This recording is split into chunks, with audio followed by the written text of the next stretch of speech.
Hi guys. But music. I have to do everything manually still. How y'all doing? A little later than intended today because I was very busy. I have a lot of things, or we all do really, and we have a lot of things about this time of year to deal with. But I think I'm reaching the end of the bulk of my work before October begins, so that's good. I was at a food festival yesterday. I might go into this in a minute, actually. I'm going to just load the game up because it's been a little while since we played it. I'm going to tell you all about the food festival. Not that there's too much to tell. Ah, shit. I think I just launched the wrong game. Hang on a minute. Oh, no, I didn't. Okay.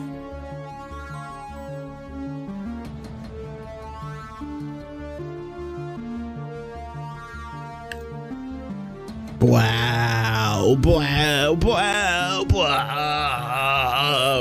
Alright, how do I do the thing? It's Alt-Shift-Minus, and then I have to click on this. Nope, that's behind the scenes.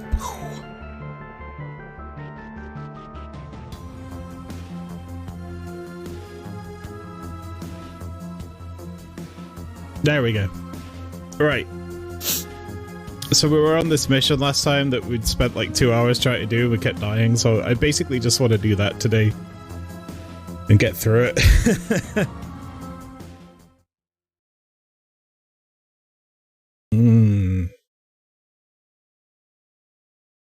Yes, I was at a food festival with some friends of mine. And it was it's an annual one that happens in the park. But they choose the small park to do it in because there's technically more real estate for stands and stuff, which is fine. But it was absolutely rammed. It was so busy. We had like a picnic thing, a blanket, but it was like being at a festival. Like you've got your blanket, and if you have to stay within the confines of the blanket because there's people just walking around it, and it's like not an environment that I enjoy being in. And I found it hard to sit on the floor and stuff just because it's difficult. It's like doing a permanent sit-up for me.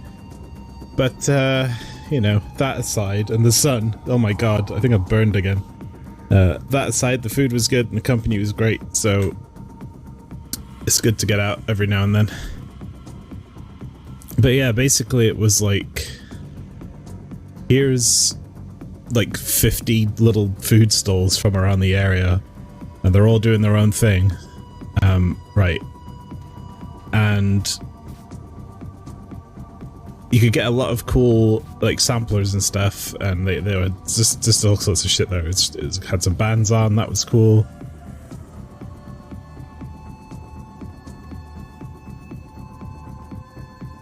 I went to this Thai place that did delicious spring rolls, and they were only 50 pence each, but they were like giant. Amazing.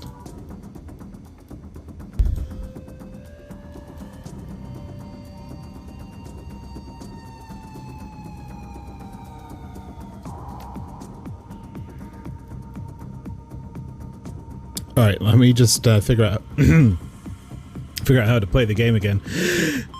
Master Math subscribed for 47 months. 47 months? I swear he subscribes every week. I don't know how this works, but thank you. Ratudam. Wait, Ratcham's not working, probably because of the new OBS, so I have to fucking fix that shit too.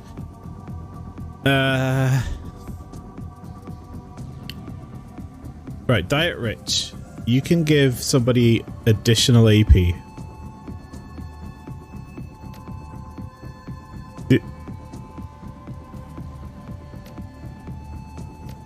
I don't think you can do it for Cyber Zombie. He subscribes every week for a month. Time dilation. Blitz has got Mark Target.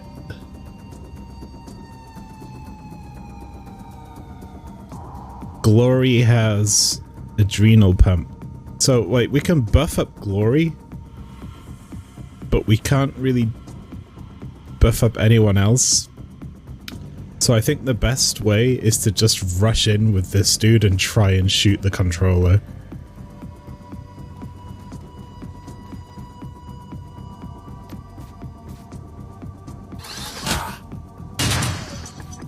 I mean, he's nearly dead.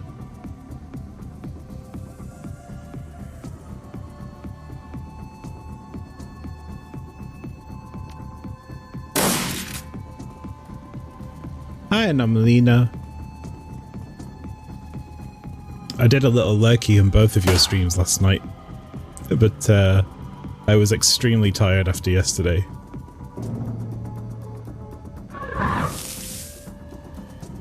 I did have a little bit of extra fun after I got back, though. I watched The Rings of Power, episode 3, which I enjoyed, and I bought a VR game that I should have bought a long time ago called Blade and Sorcery, and downloaded the Star Wars mod, which was really cool. I was playing that this morning.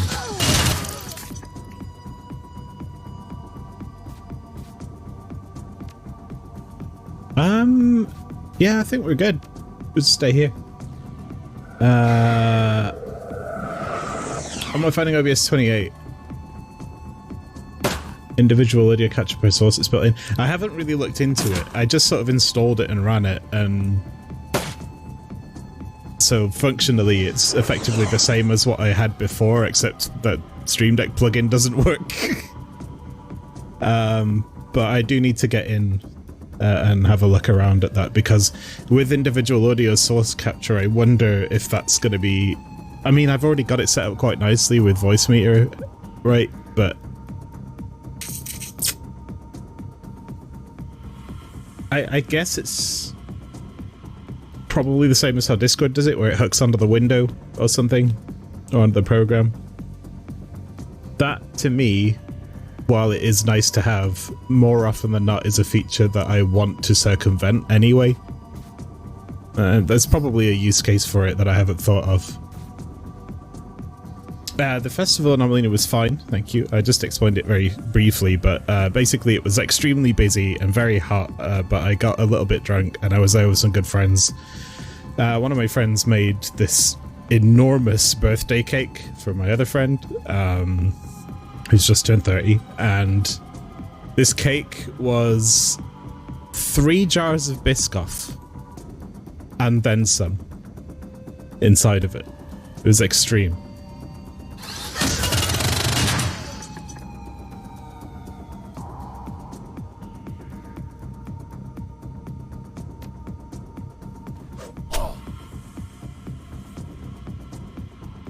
Now, Bocce could run out and start hitting this guy, but this first encounter is really easy. We might as well not bother. Yeah, it was deadly. And the cake was, like, fucking enormous as well. In the shape of a martial lamp. It's really cool. I'm gonna have to heal this guy at some point.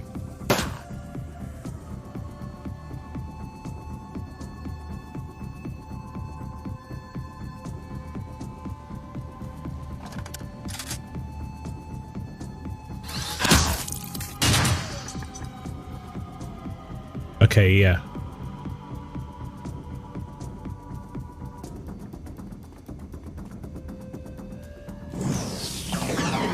Fuck!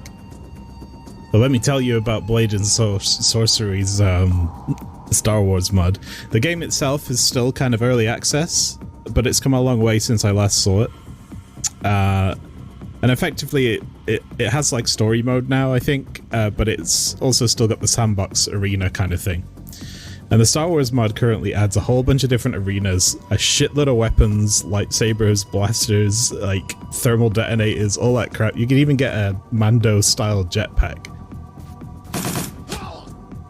Nice! And overall, I spent about 2 hours playing it this morning. I was very tired afterwards, but I had a tremendous amount of fun.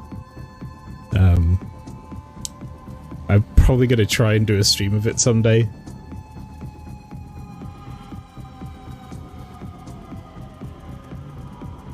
Now that I've got VR set up again.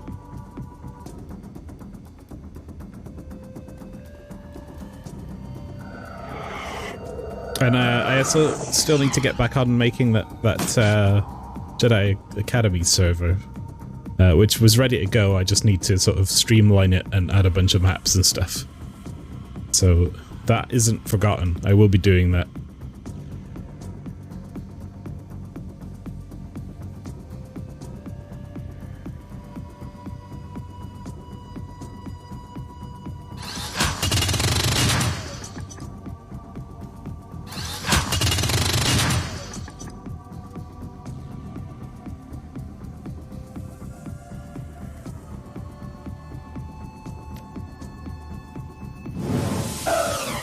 Ah, 82% chance.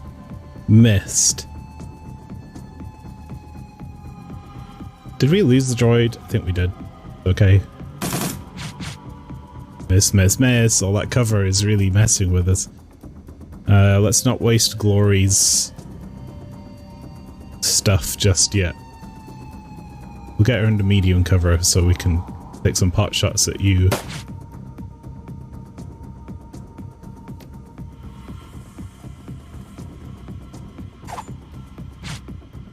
Diet Rich, as always. 82% of tactical game might as well be 1%. This is true. If you play Final Fantasy's crafting mode, 95% might as well be 1%.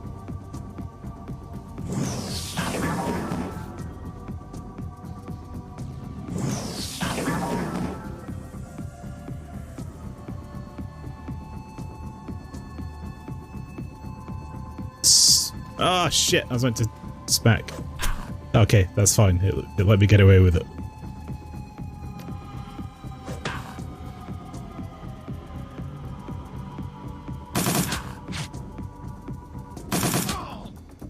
Nice. So these enemies are very much built to be stronger than we, which is why sending our guys in at all is kind of a bad idea, because they tend to do a lot of damage, especially towards the end. But for the time being, seeing as we can be a bit sneaky here.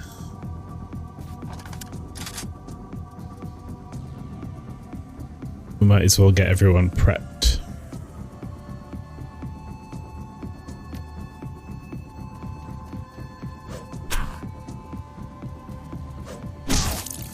There. So Cyber Zombie is apparently in full cover here. I'm gonna move everyone up, but I'm gonna keep them around the corner again like I did the first time. Because last time we did this, we got really far, but we lost Blitz as part of it. You ever do a mission and really wish you'd taken Eiga?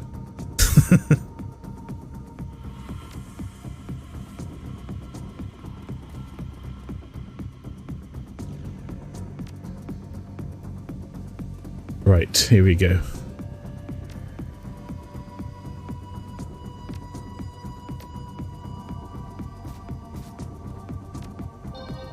Heal him up.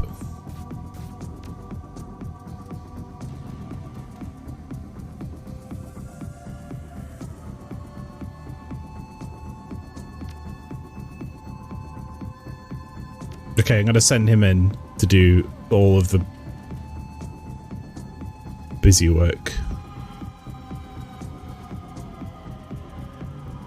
Right, we haven't got a Decker yet, which is great, but we need to watch out, because if we get one, it's going to be a problem.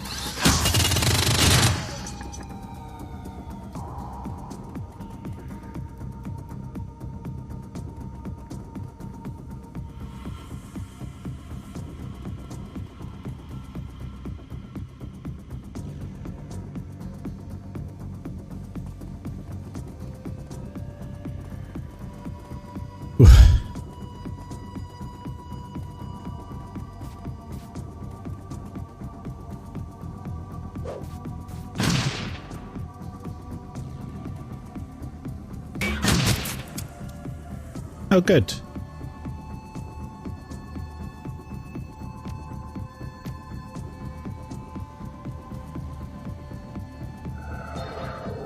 You get 20 HP back from that. That's crazy.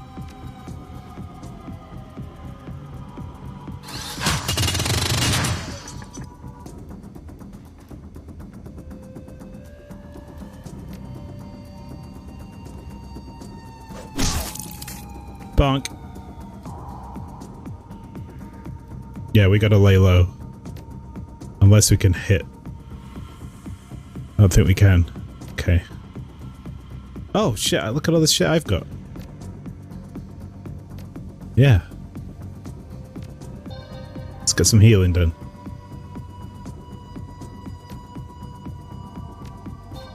Get rid of these crap ones.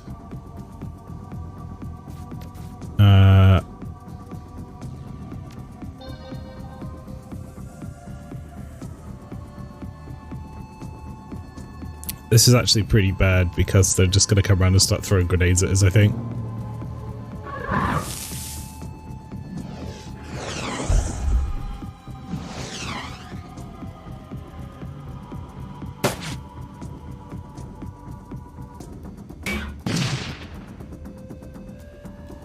Luckily, they missed.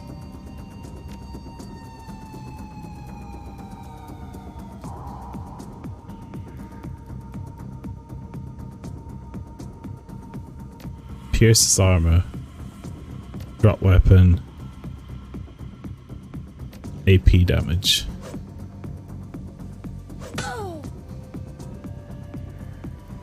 That just doesn't seem to do anything.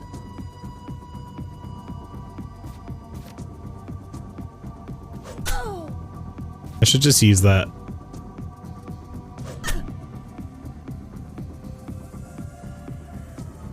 Okay, Bocce should be able to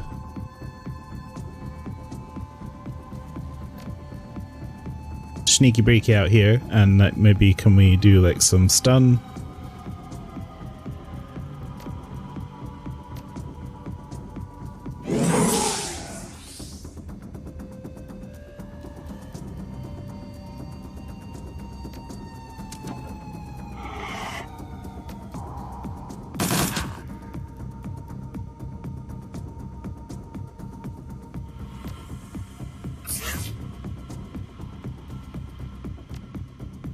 Give her the buff treatment.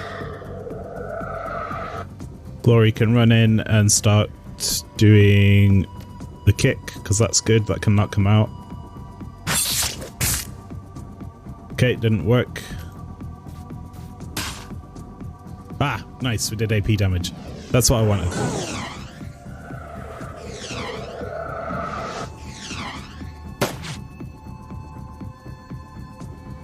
$15 damage from a single shot, but we get it back.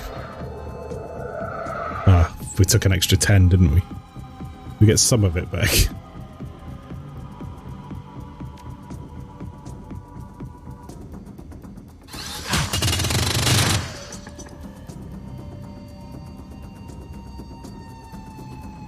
No. It's not what I wanted to do.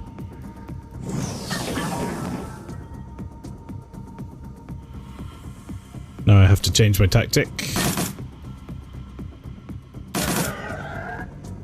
Alright.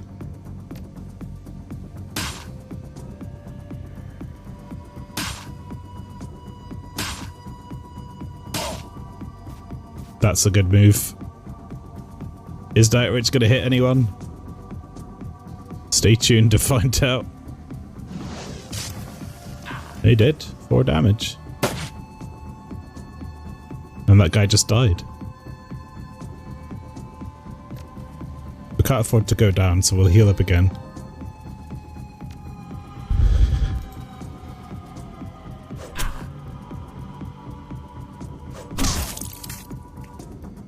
Smash.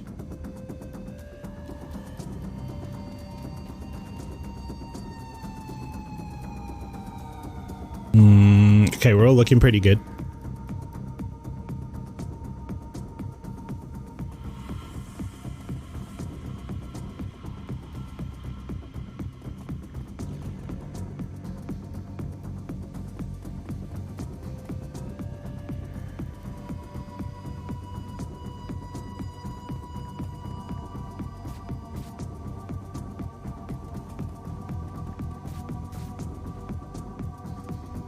want everyone hiding behind this wall.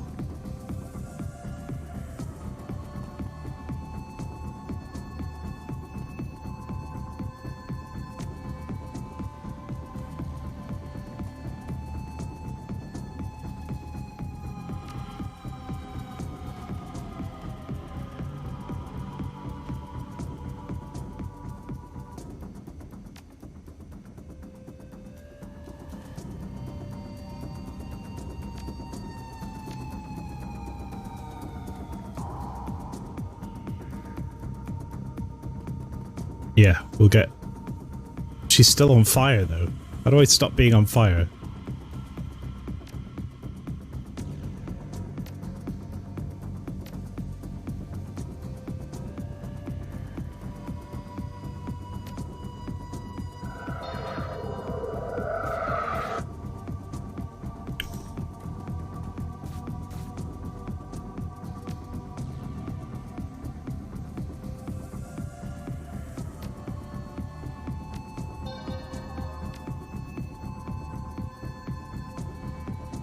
Okay, no choice. I'm gonna leave him back here. Deck the lockdown! And then open the door, and then run away!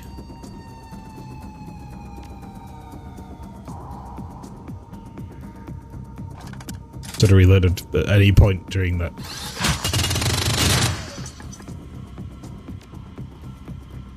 It's alright. No one's getting through that door.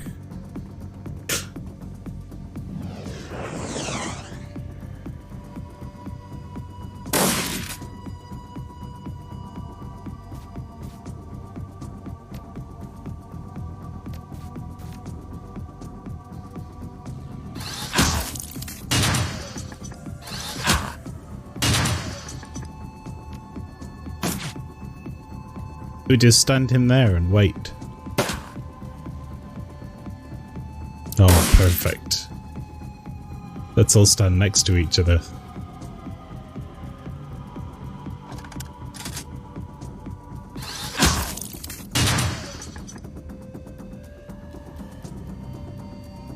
I don't think she can heal him at all.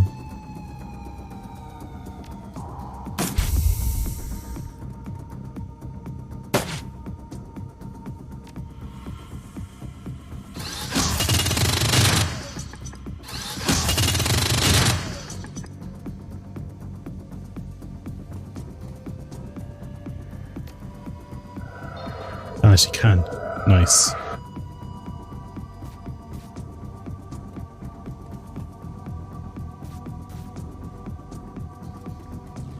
So this next one,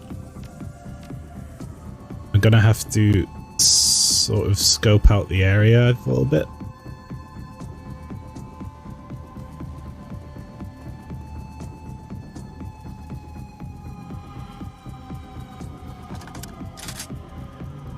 I don't think there's anything in here, is there? Ah. Wait a moment. That's Decker stuff, isn't it?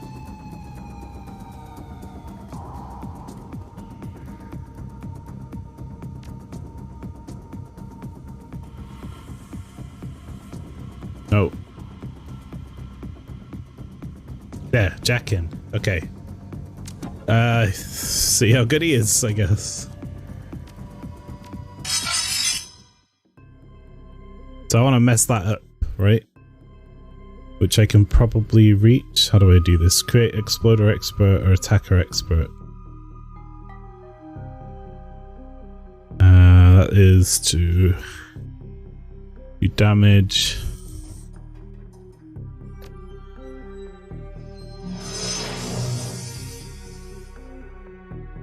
Okay, that... No, that only affects IC and Deckers.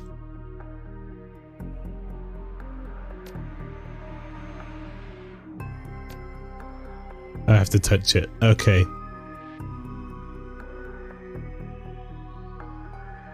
Fine. We can do that.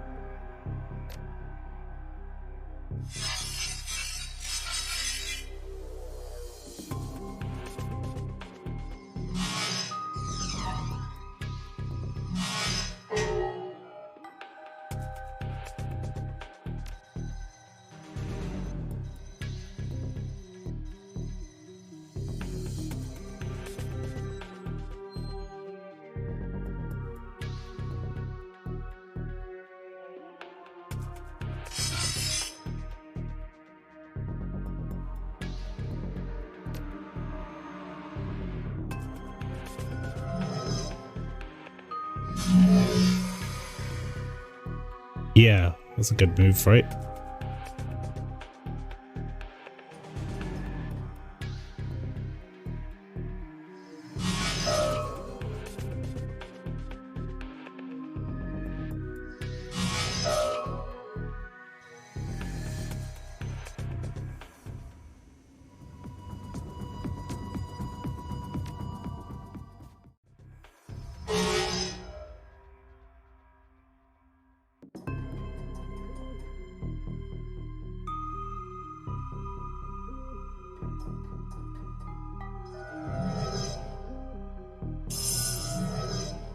Charging, eh?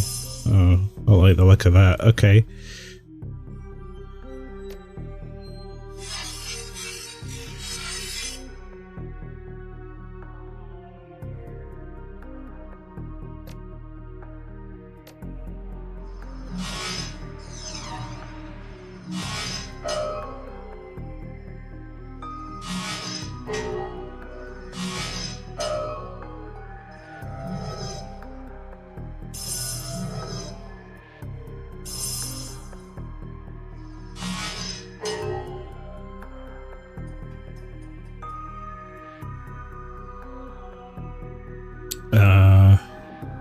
Yeah, I can't really hit them with anything. What's this do?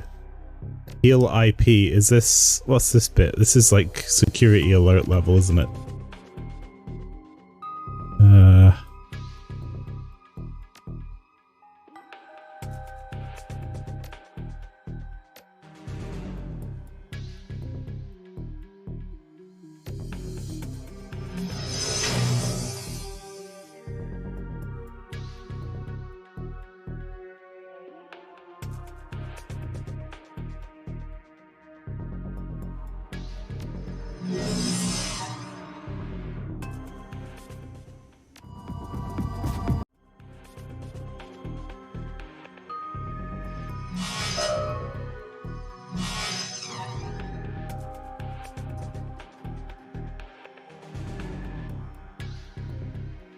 Alarm state, yeah, I need to use it.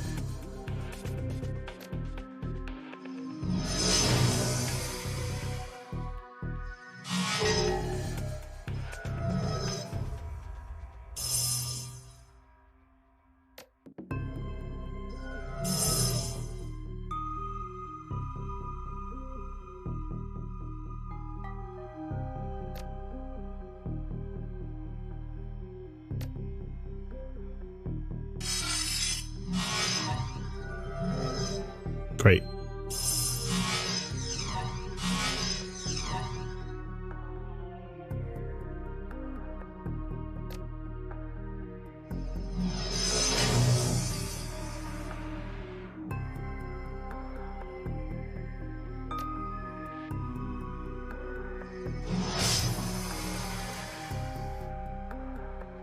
Okay, that's cool.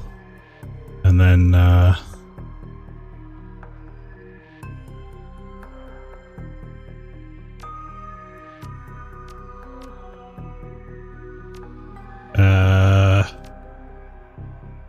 game is soft locked.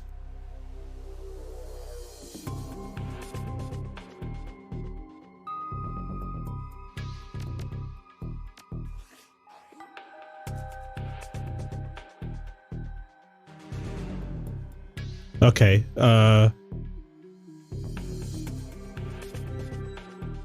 what the fuck is going on? It's like everything I do, it's like soft locking. If I do this and then leave, it lets me take another turn.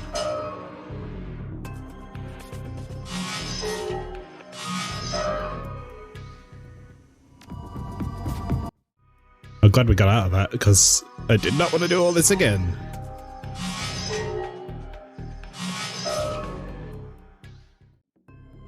There.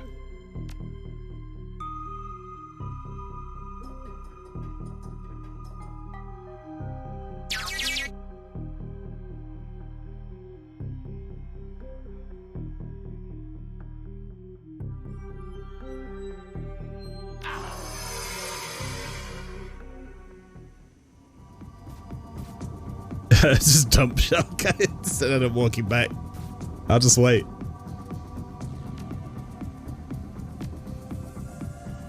Right. I don't know what that achieved.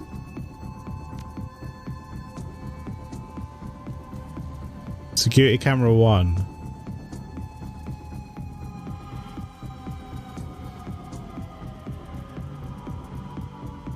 We now control security camera 1. Great. What does that mean? What does that get us?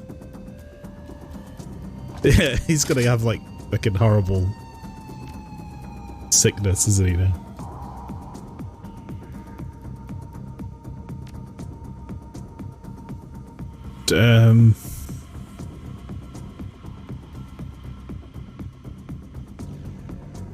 Yeah, I don't know why I did that.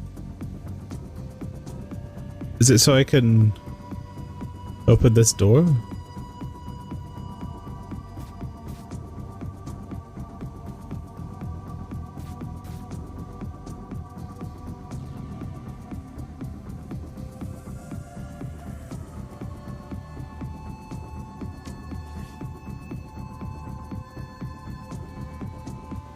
Might have been something for earlier, or maybe. It could have just been a huge waste of time. Oh well.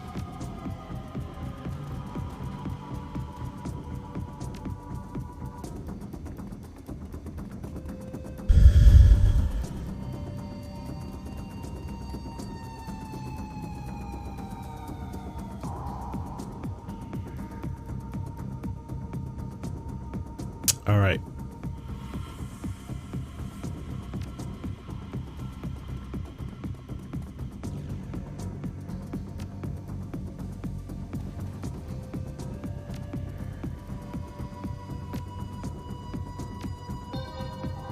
I think these guys recover all of their gear anyway, don't they? So I might as well use it.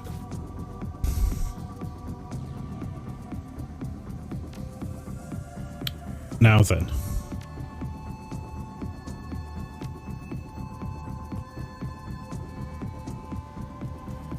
There's a rigger. This is how close I have to be to get spotted.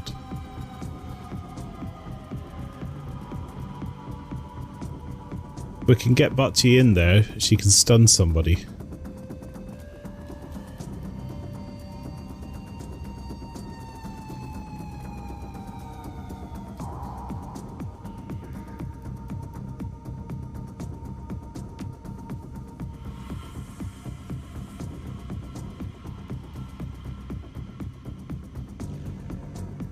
But we need to get this guy in as fast as possible to mess that rigger up.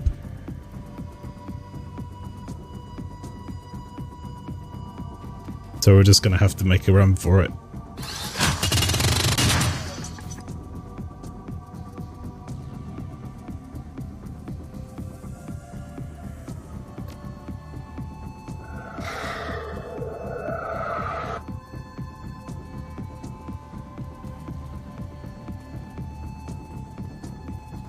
That should attract some attention.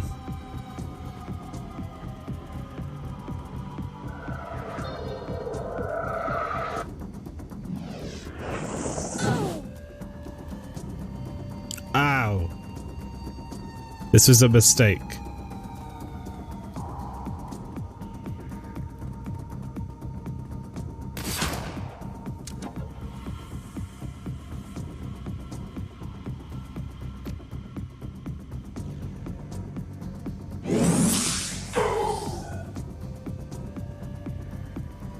Okay, now the second stun.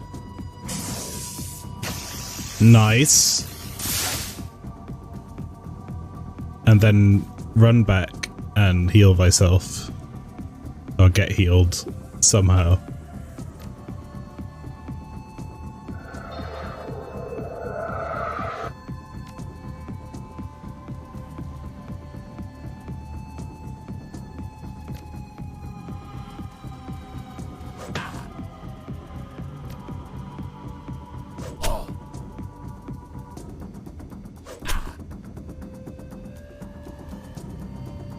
We might be in trouble if I don't.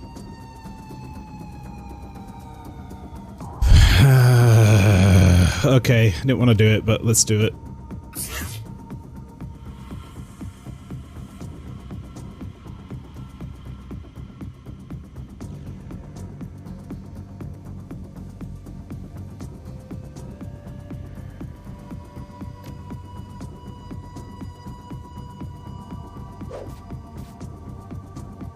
No! I mean, it's a good throw, but it's not quite there.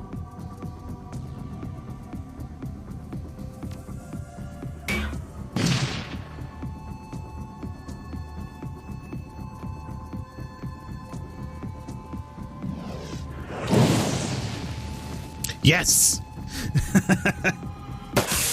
The mage hit us with a fireball, but that was enough to finish off the rigger, so we no longer have to worry about getting taken over.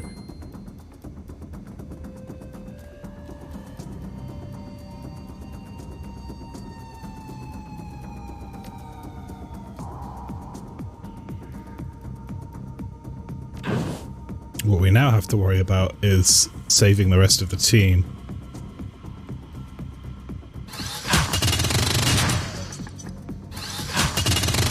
Which we can do by whittling down the enemy's health.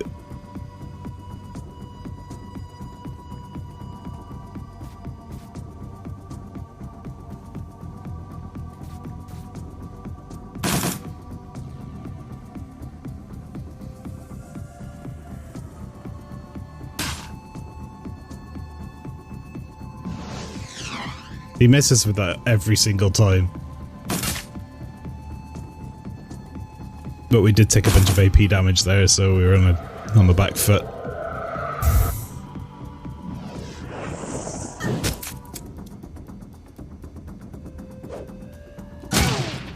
Nice! They keep killing their own dudes. Ow, stop it. Okay. It's not looking good for us right now.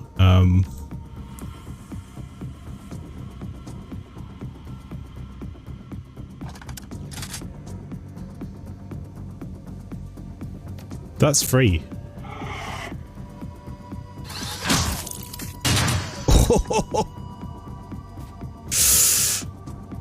Ow.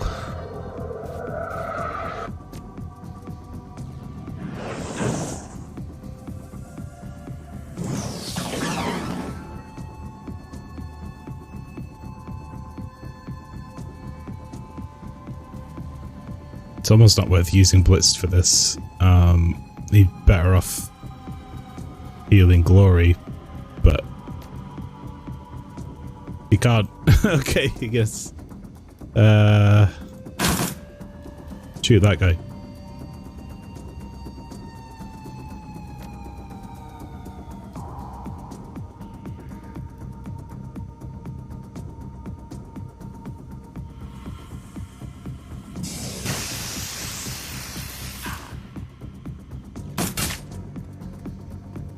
He wasted his turn on moving.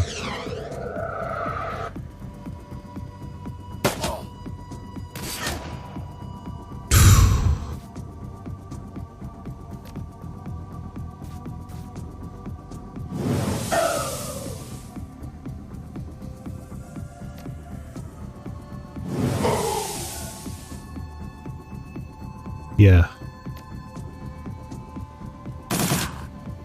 1 damage. Miss.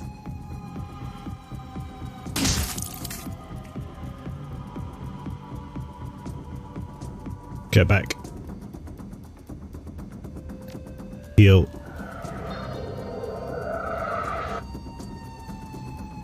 Throw a bullet, you might as well. Miss. Oh, it actually hit for 1 damage. Amazing.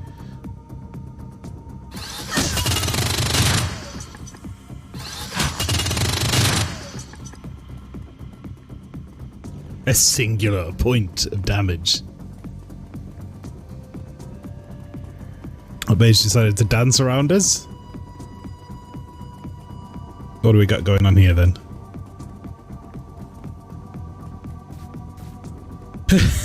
They are really stupid. We're getting lucky this time, aren't we? Like, they're really fucking, like, massively stupid.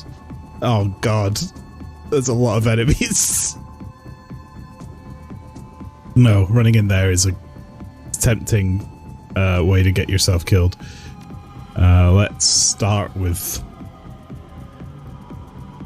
Conjurer, Captain, Grenadier, Sniper, Enforcer. I mean, they're all in a little group, but...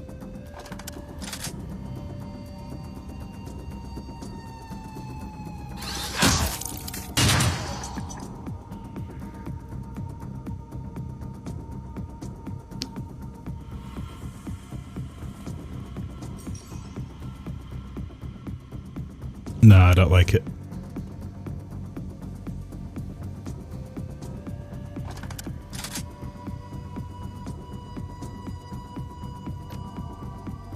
Can't reach. Full cover.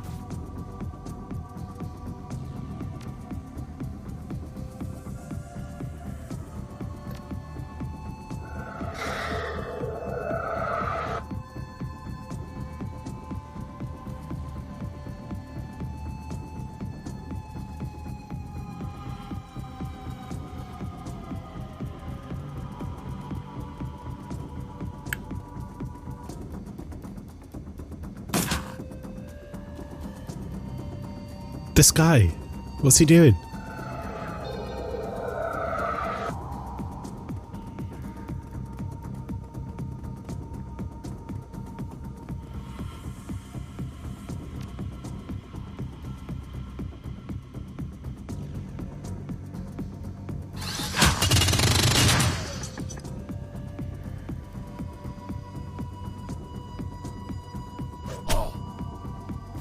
That was a good hit.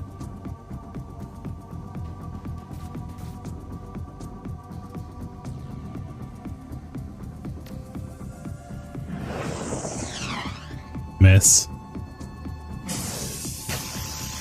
Got AP on him, that's nice.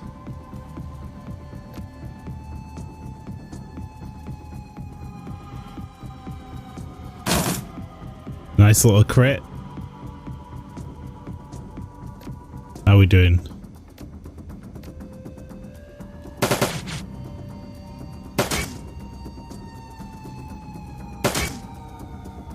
Guy's just blocking everything.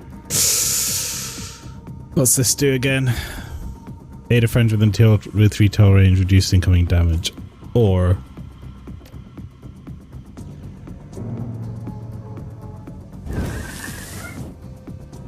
we start getting the elementals out.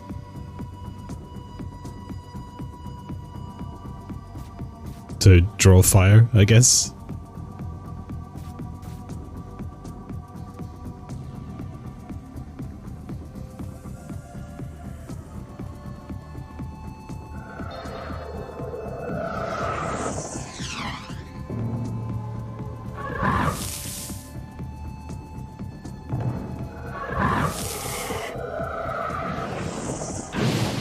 Ow!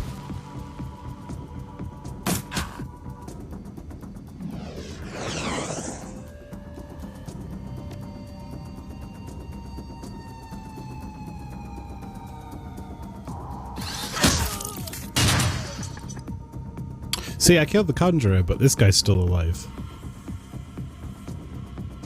Do they have a second conjurer? No, they don't, so I don't really know how that works, but okay.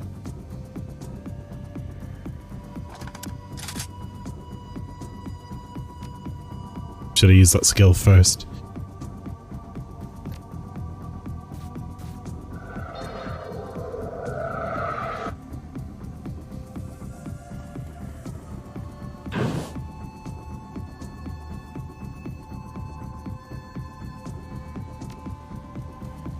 It might have broken free, I see.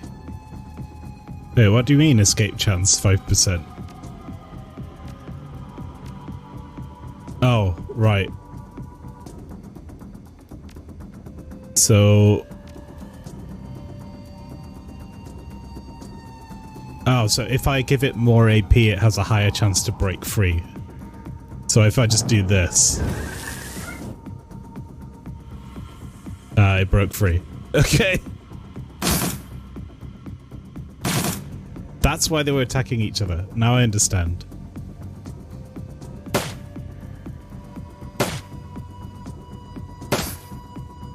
That actually turned into a problem for us, didn't it?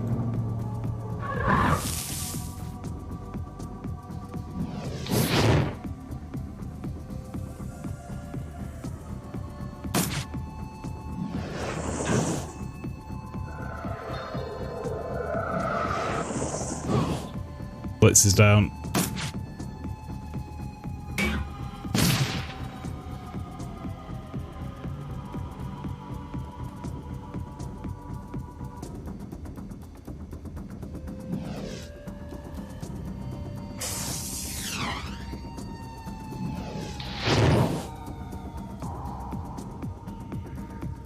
Yeah.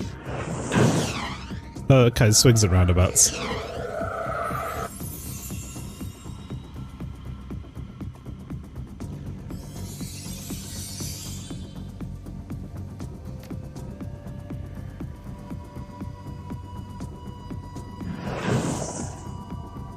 Nice little 20 damage there.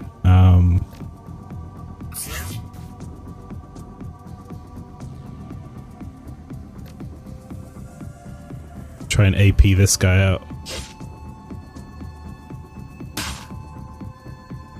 Did not work.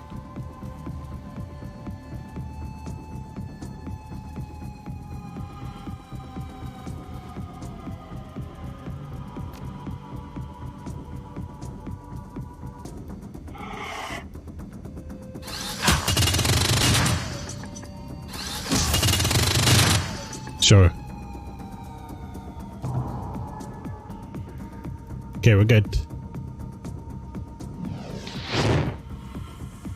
Come on. Come on. Yes! Okay, I think we managed to... We're sort of turning this around now. I'm worried about glory. But if they focus fire on that thing...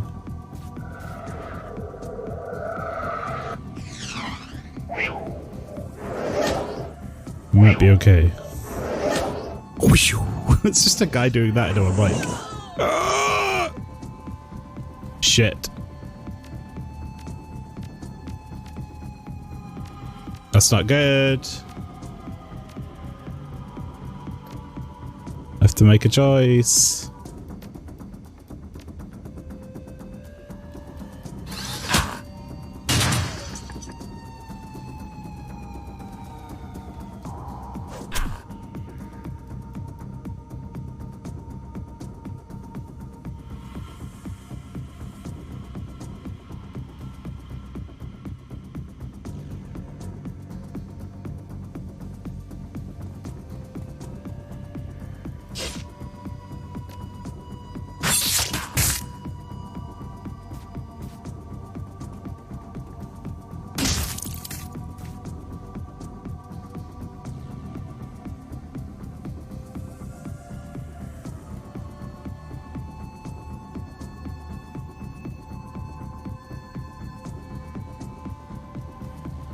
Fuck it. Yes. What can we do? Target is blinded. Decrease target armor. Fire attack and a higher damage but less over time.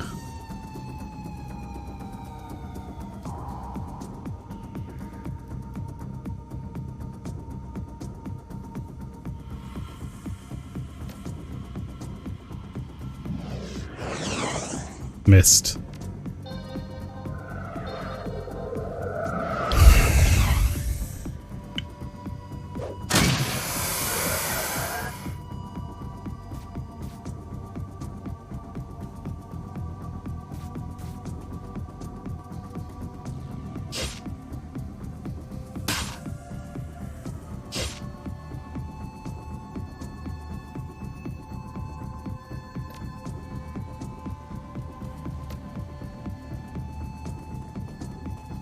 Looks like Blitz is dead again.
Unless we can miraculously end this fight. But I don't think it's going to happen. I think we might have lost him.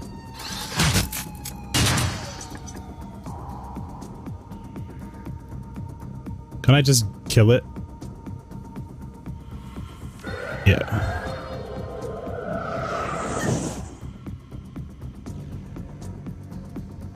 Blitz is gone.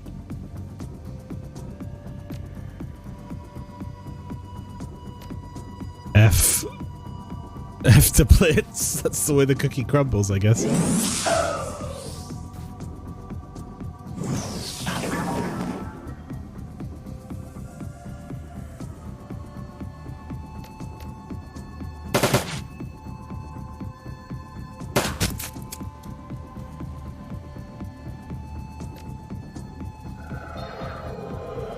Just one less voice for me to do.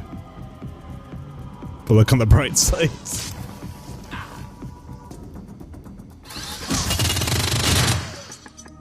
And he would have survived if we managed to kill that guy just like a moment earlier. But them's the breaks. Could have pulled him back.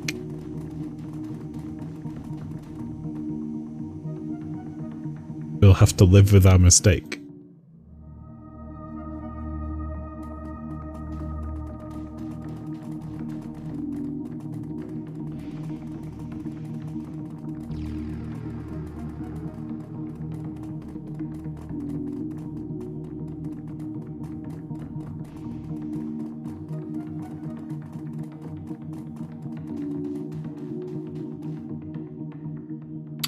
Ah. Wait, who's controlling this thing? I guess it's...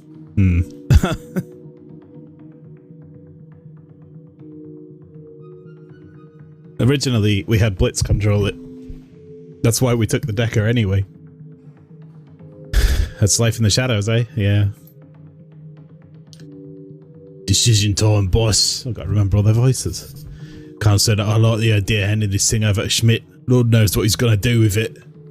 Deirdre's right. We're not talking about a piece of merchandise. There's a living troll buried under all that chrome. It's your call, boss. Can't say I envy you the decision. I don't think it's a difficult decision to make considering all the work that we've done for Mr. Troll Equality. As you approach the Mark 6, its head turns to track you. Its body is held at rigid attention. God, that's eerie. It's almost like it's waiting for something.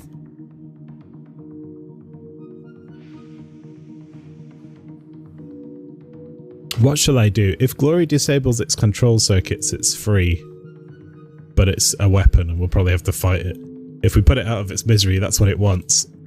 Let's do it. The Cyber Zombie doesn't so much as twitch as you step up behind it. In a single motion, you pull your weapon, take aim and fire. For all its augmentations, the Mark 6 still has plenty of meat left on its body. Your bullet rips through muscle, sinew and fat before lodging in the base of its spine. It drops like a puppet with its strings cut, dead before it hits the floor. Good thing no one did that earlier. Gloria looks into your eyes and you can see a flicker of warmth. That was the right choice, Budgie Chance. He clearly wanted to die. She glances at the Mark 6's body. Let's load the body into the van. Herr Schmidt won't be happy, but the hell with him. He never said that the Mark 6 had to be returned alive. That's a very good point.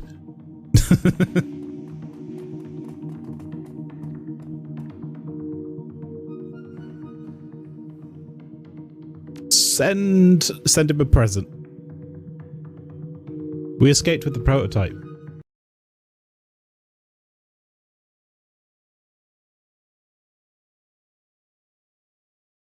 F5 is quick save. Good note. We got out alive, mostly. Your subway car is empty on the return trip to the Kreutz Bazaar. This stretch of sprawling U-Bahn tunnel system doesn't see much use, it seems, at least not at this hour. As the train rattles on, you find yourself lost in thought. Old memories creep, unbidden, to the forefront of your mind. Memories of Monica in the old days and the crew that you used to run with. Memories of success and failure, of wealth and poverty, of good times and bad. Halfway back to the Kreutz Bazaar, you are jolted out of your reverie by a buzzing sound. Your comlink. You're receiving a call. Your comlink buzzes. A quick glance at the screen tells you that Ansel is on the line. Pick up and his voice fills your ear. Spongy Chance, I trust that I'm catching you at a good time. As good a time as any, what's up?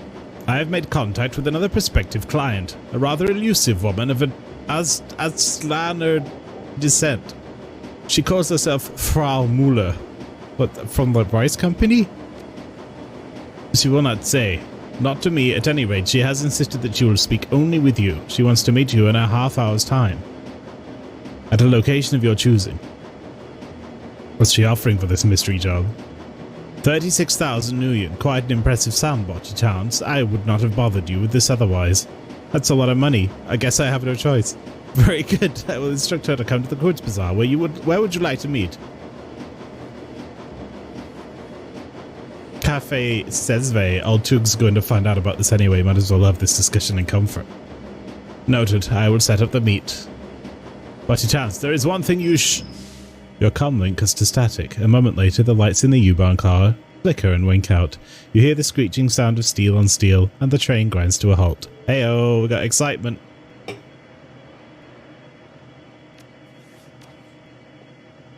Did I get any karma for that mission? No, not yet. Yeah. Looks like the whole station's lost power. We should try to find a fuse box. We should definitely try to find this. There's a fuse box. The whole station's lost power, but the soundtrack didn't get the memo. We got a fuse. Tunnel collapse. Looks like some squatters are living in the station.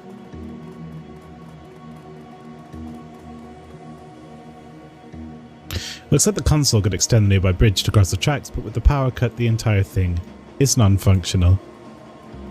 Silly you.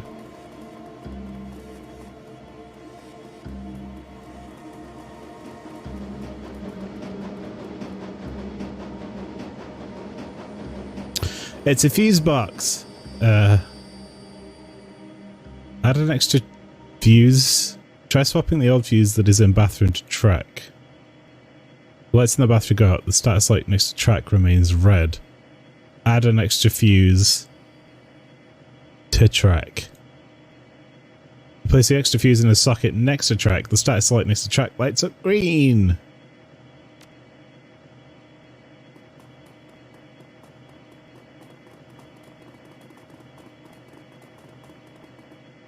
Beep.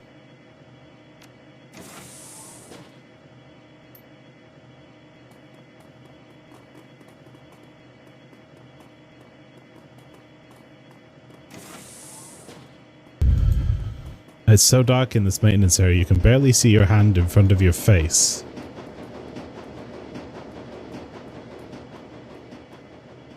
The door is stuck shut. Get your muscle to force the door.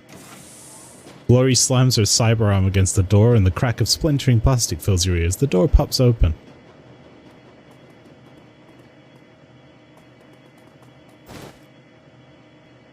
I got a high explosive grenade.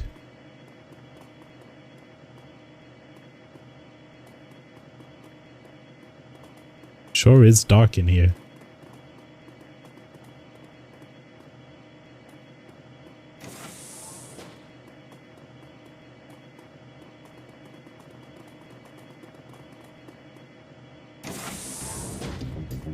Classic.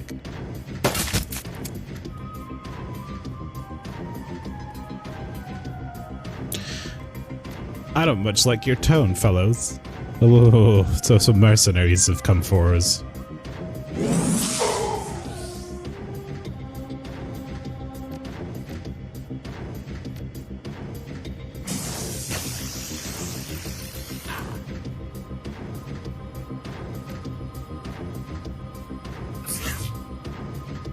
We haven't had a chance to replenish either, so we've got to be careful here.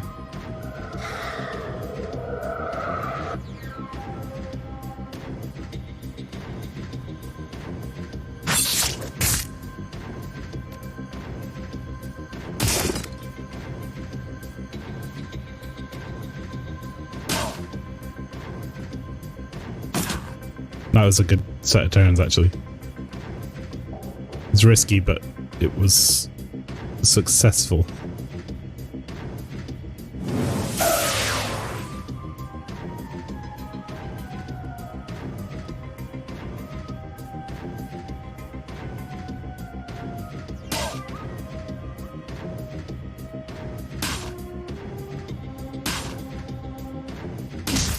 The fucking Wolverine strut is so good.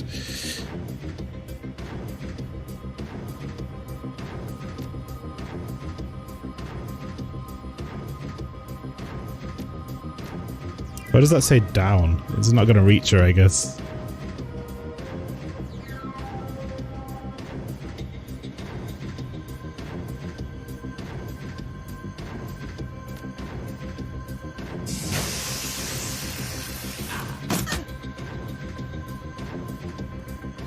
We'll just keep hitting him for AP damage. Shit, that did 20 damage. Nice.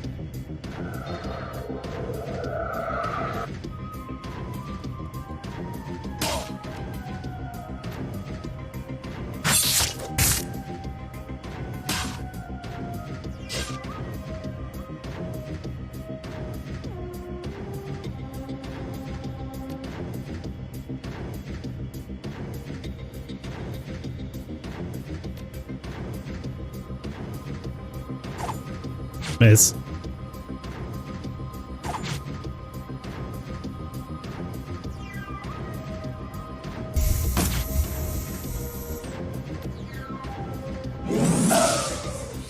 Ooh, nice.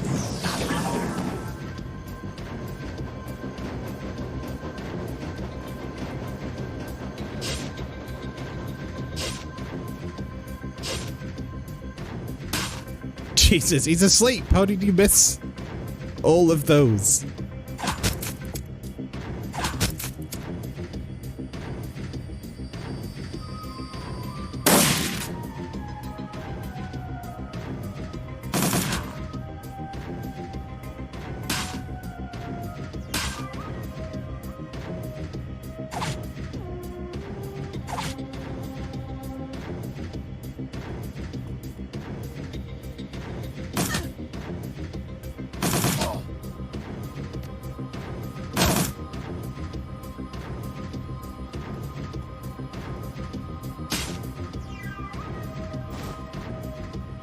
Encrypted PDA.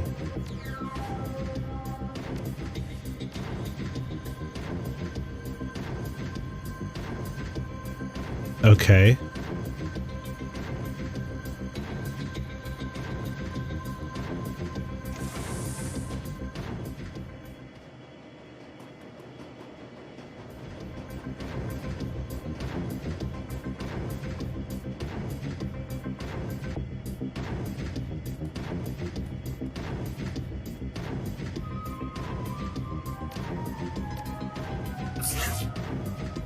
I do like the adrenal pump. It's very good.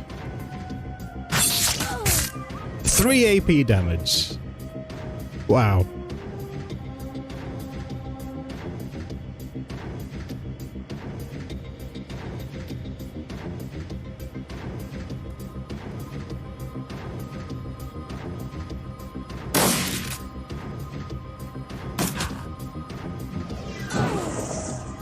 Oh shit.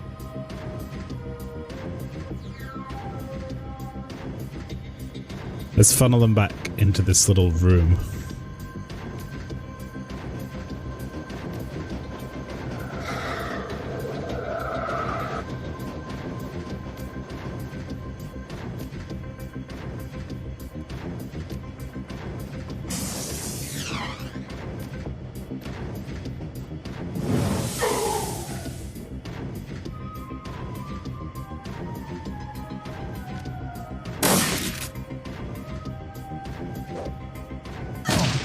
Hmm.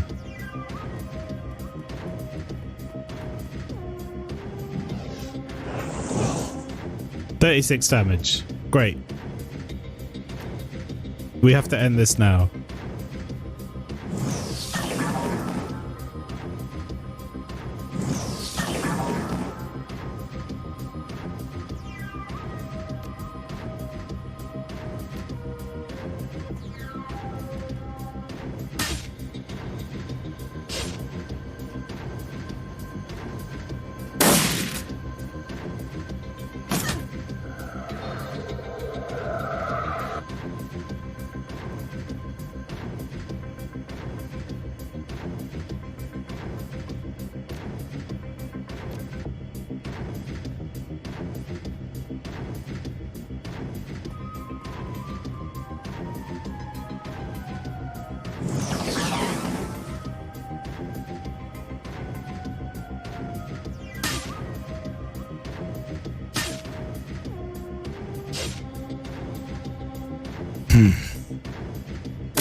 Ah, shit.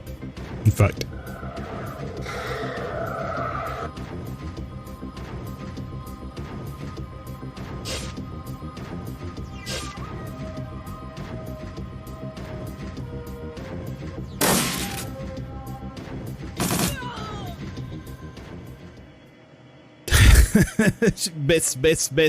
Miss.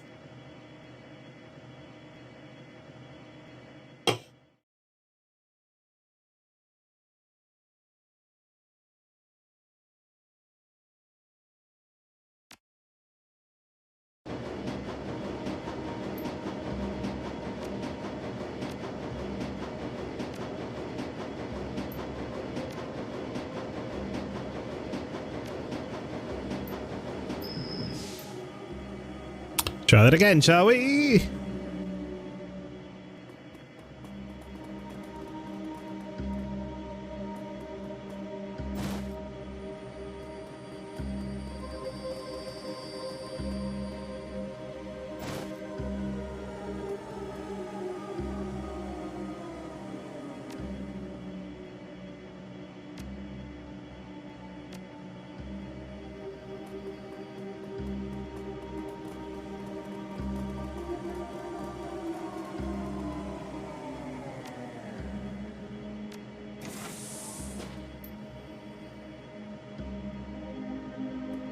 There, quick save. UK people might remember quick save. It's a very old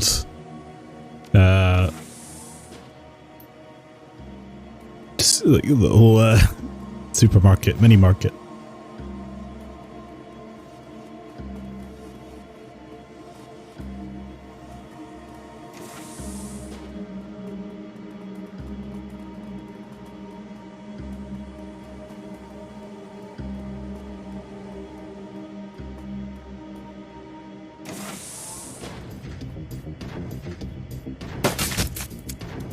Tried to guess where the cover was.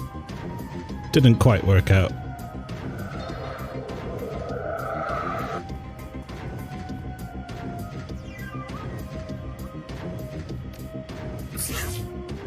Ah, glory. Here's an increased chance to hit buff, right? And we'll protect ourselves as well. You just go up and start hitting that guy. 90%. Missed.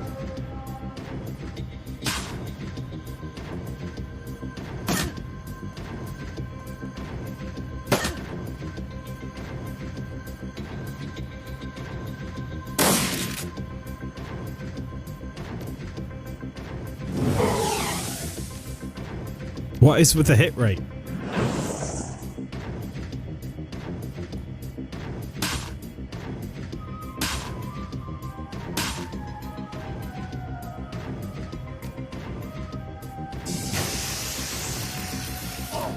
Right, nice. We got a stun off on that guy.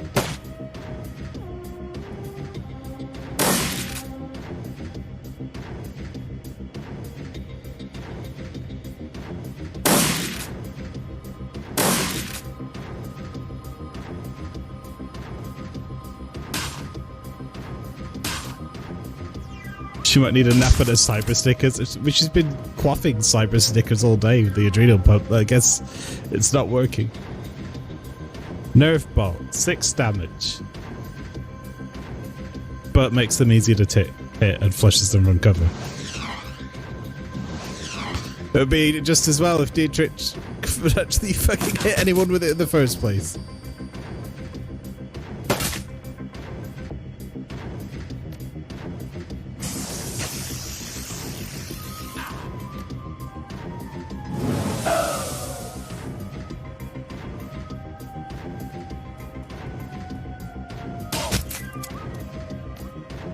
Come on, Glory. Yay! She fucking hit someone.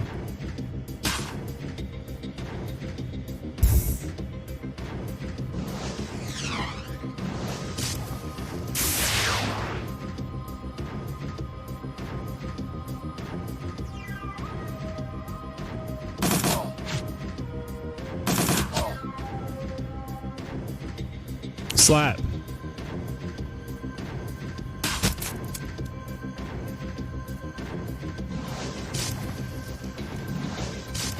Oh my goodness.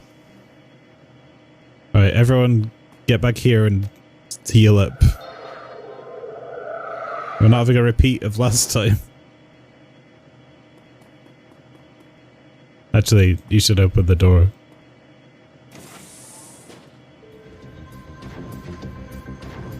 And then everyone group up. We're gonna do the big...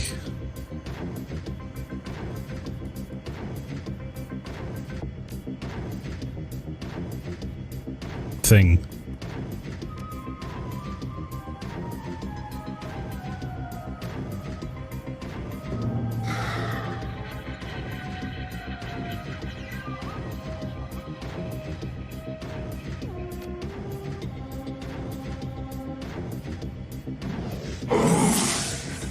Alright, set up a light line. Reload.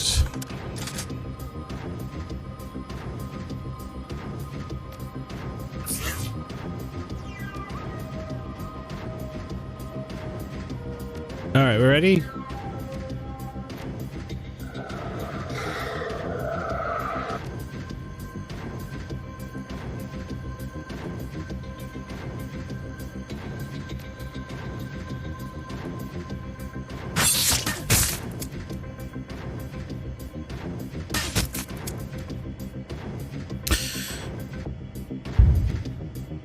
If I don't pull them in, the ley line is useless.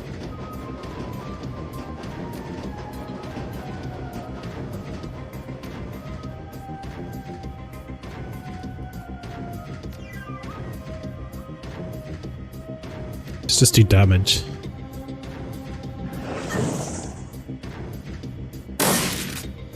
Ow!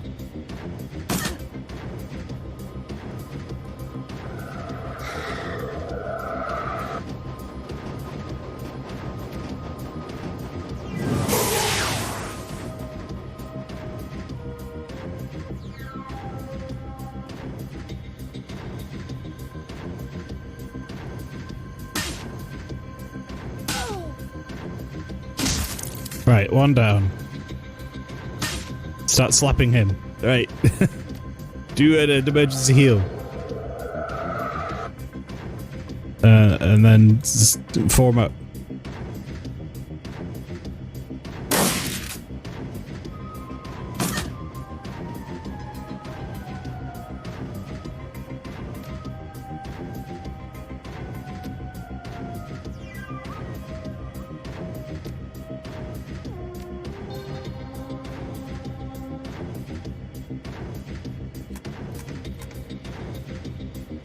Start slapping.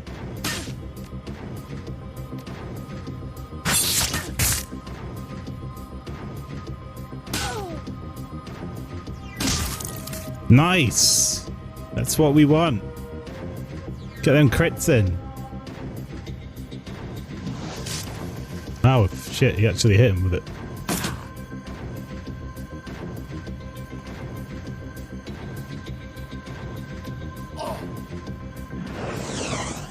Hmm.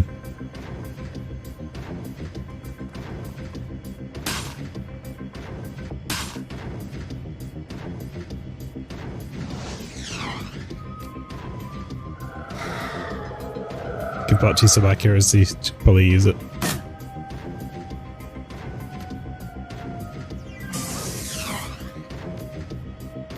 Didn't help much, did it?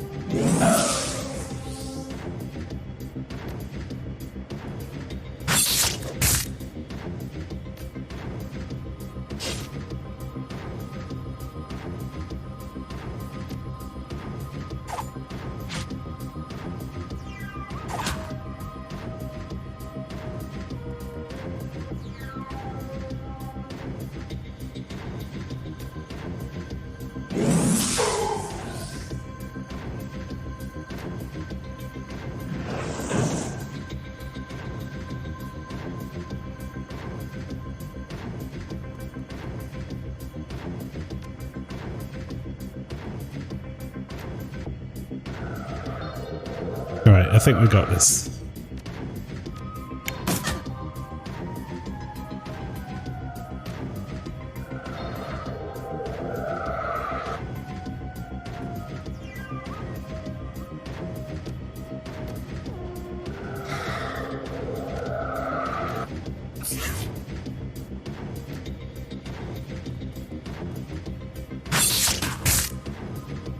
There.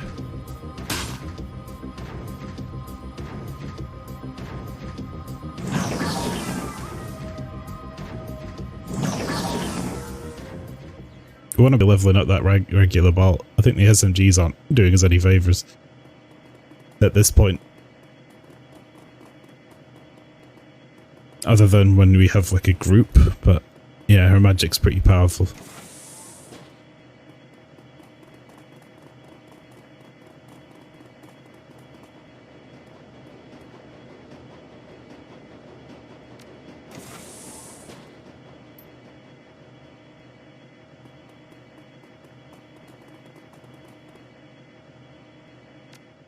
There.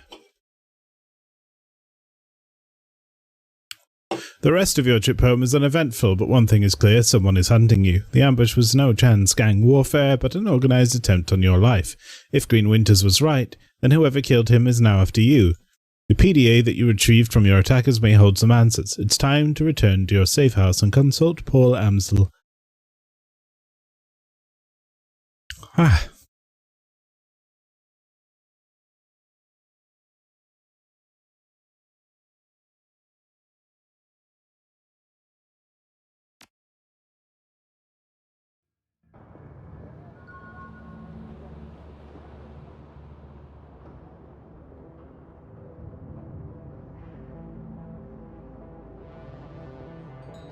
Level up.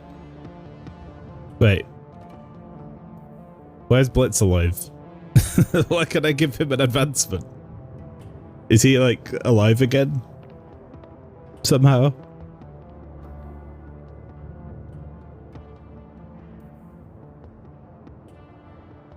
He gets a Fairlight Excalibur Cyber deck replacing his old Virtua deck.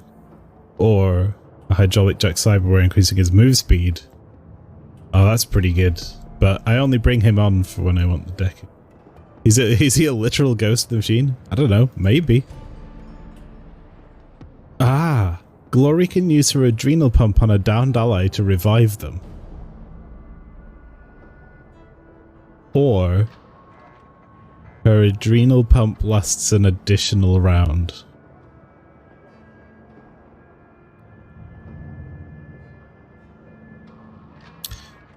I know I want that.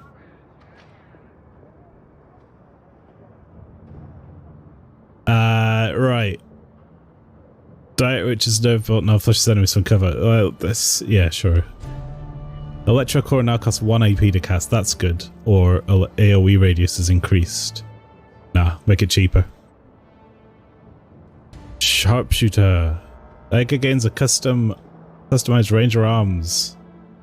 Or additional movement. We'll dodge first attack against them each round. Yeah, we're getting a big rifle. That's how we do. That's cool as well. Target 2 enemies, 1 action. Ooh.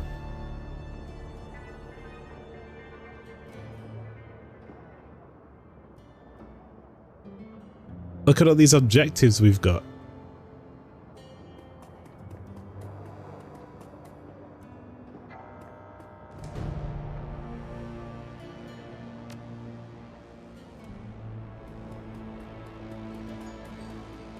We need to get paid really before we do any significant stuff, but let's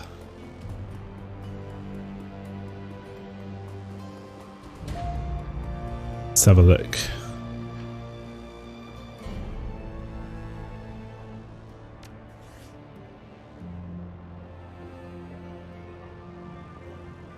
Return the data to the Shockfellow Naruto payphone. That's optional.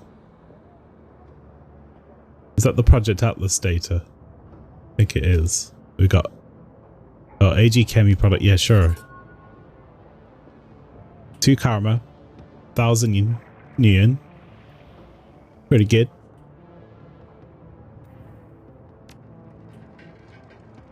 Volume 17 in the Atlas visual testing records. Okay.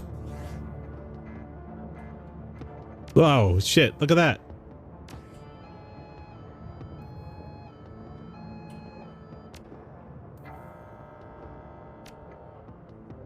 Chance to hit with magical attacks.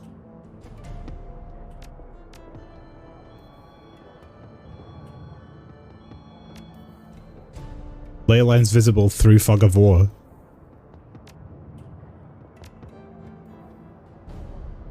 Yeah, I'll take those.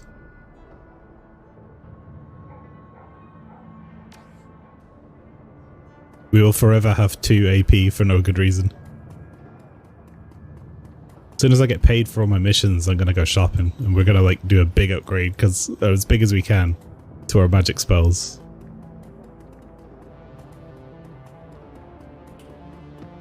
Don't forget to tip the dancer.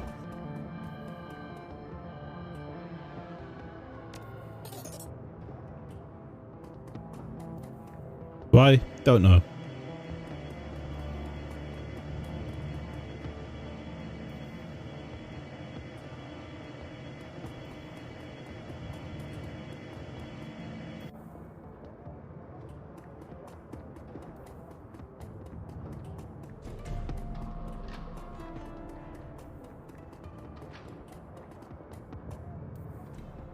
I guess we have more dialogue options again now. Got any new stories for me? I was wondering what stories around here are worth listening to. Well, that's classified information, Chummer. If you stick around here a while, you'll figure it out soon enough. In the meantime, a little tip to start you off. I personally like chatting up the old guys. They've always got some great stories. I'm not an old man. Does that mean my stories aren't great? I'm sure they live just to talk to you. They sure do. One of the guys, Trot, he just lights up whenever I come by. He's always got something to say, though it's often about the same stuff over and over again. He just needs to tell people about what he's working on.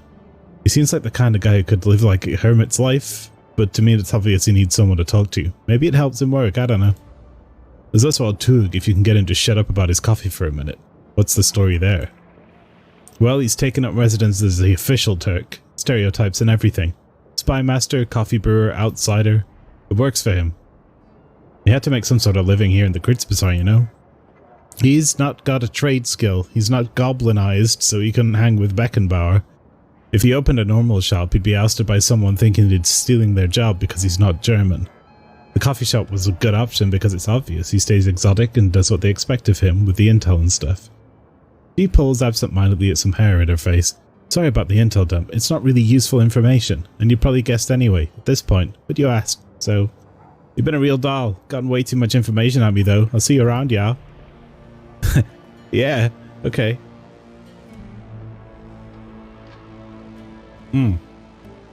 I'll just finish off my guava beer and begin my blood orange beer, and then it's probably story time.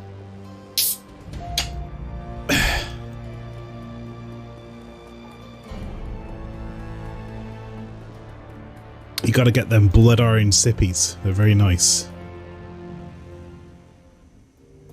Hey, Blitz is alive. I thought we'd lost you forever. To be honest. Maybe they just come back after the mission's done. I thought it was like permadeath or something. One look on Blitz's face is enough to tell you that something is gnawing at him. He stands behind his table, play with a coffee spoon. Is it that he's supposed to be dead? Hi, Botchy Chance, what you need? What's going on, Blitz? Well, Chief, I hate to admit it, but I might be in a little bit of trouble here.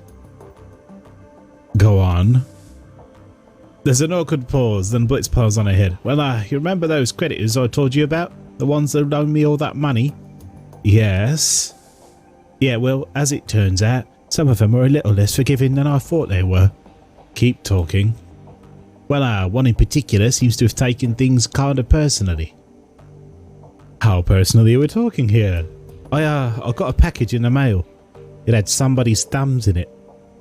Thumbs? Yeah, thumbs. They came in a cigar box packed in salt. I had no idea they belonged to. I'm pretty sure they're meant to convey some sort of message. Really? You think so? Yeah, I'm almost certain of it. He doesn't get sarcasm. I don't want to lose my thumbs. I don't want to lose my thumbs, Chief. I like my thumbs. I think I need to pay this guy back. Luckily, I've got a plan. And now to get myself out of hot water with meat grinder. I've got it all specced out. I was trying to make him an Aussie at first, but I've just sort of devolved into a Londoner again. Let me get this straight. You took a loan from somebody named Meat Grinder. Hey, Chief, come on. I feel bad enough about this already. There's no need to rub it in. Anyway, like I was saying, I can make it all right again, but I need your help to do it. I'm listening. He's just here. He's fine. Well, there's this group out in Dragonkeeper. They call themselves the Landenberg Ring. They're a financial crime organisation, and there's a lot of bad blood between them and Meat Grinder's operation. Anyway, back when I was running with the Schwarzherzen, I laid out the groundwork for a hit on the Landenberg Ring. I was never able to make good on it, though. For some reason, none of the other gang has ever volunteered to help out. With your help, I could steal enough money from them to cover my debt and get myself back in a Meat Grinder's good graces in the process. You want to be in Meat Grinder's good graces? You didn't end up having anyone die, so you don't know what happens when the 3-turn death counter actually runs out.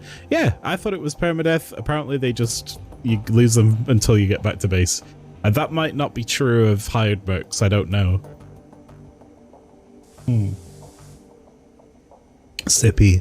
What do you think? A quick run, just you and me, with me in the Matrix and you as my woman on the ground. We get them, satisfy my debt and laugh about it on our way back home. Sound like a plan?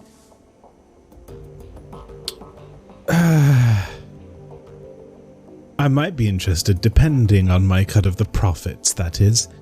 Chief, there won't be any profits, at least not for us.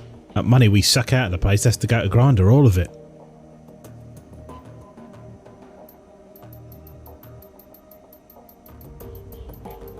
Oh, damn it.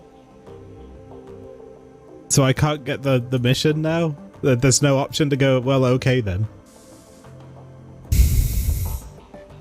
Well, then you can find yourself another partner. Nothing personal, but I don't stick my neck out unless I'm getting paid. Oh, come on, Chief. As if I never stuck my neck out for you. Hell, that's all I've been doing since I got here, and this is the thanks I get. Okay, that's better. Alright, calm down. If this will get Meat Grinder off your back, I'll help you with it. Alright, thanks, Chief. And yeah, you're right. I do. Now, if you'll excuse me, I've got some last minute stuff to take care of before we get started. Null Sweat Blitz. Meet you at the U-Barn? No, not as such, Chief. I won't be physically going to Dragonkeeper. I've seen enough of that place for one lifetime. I'll be jetting in from a terminal that I set up here in the Coats Bazaar. Null Sweat. That's probably someone's hacker name from the year 2001. Where's that video? Where's that video?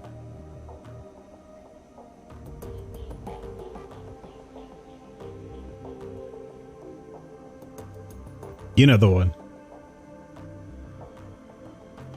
Anyway, you know, these fans say, you know, the movie is a little bizarre. There are some deep plot lines, but the Matrix fans say it's going to be great. Some people who saw Sneak Peek said they loved it, and really, we had a little fun with this tonight. The Matrix Reloaded promises out-of-this-world special effects, and after anxiously awaiting the sequel, some Atlanta fans are a little out of this world. Nigel, a runner. Null Pointer, runner. Stevens, agent. Simon, a runner. Freeman, 713. I am a sentinel.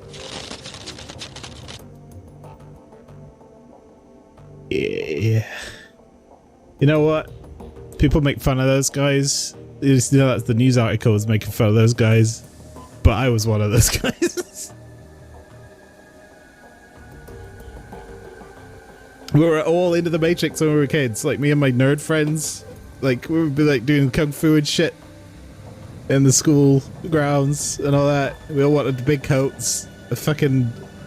I loved that they got dressed up and went to that movie, and then a guy went as a sentinel and all he had was a washing machine hose.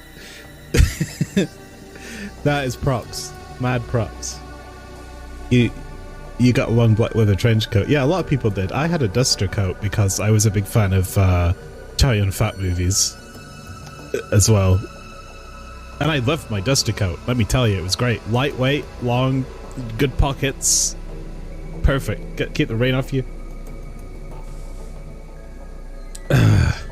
Could be a dodgy energy drink from the future. Null Sweat, like Pocari Sweat. Yeah, could be. Okay, great. Well, I guess I'll send you a comm when I get there. Sounds good, G. Thanks again. Blitz, you're fucking taking me for a ride, my friend.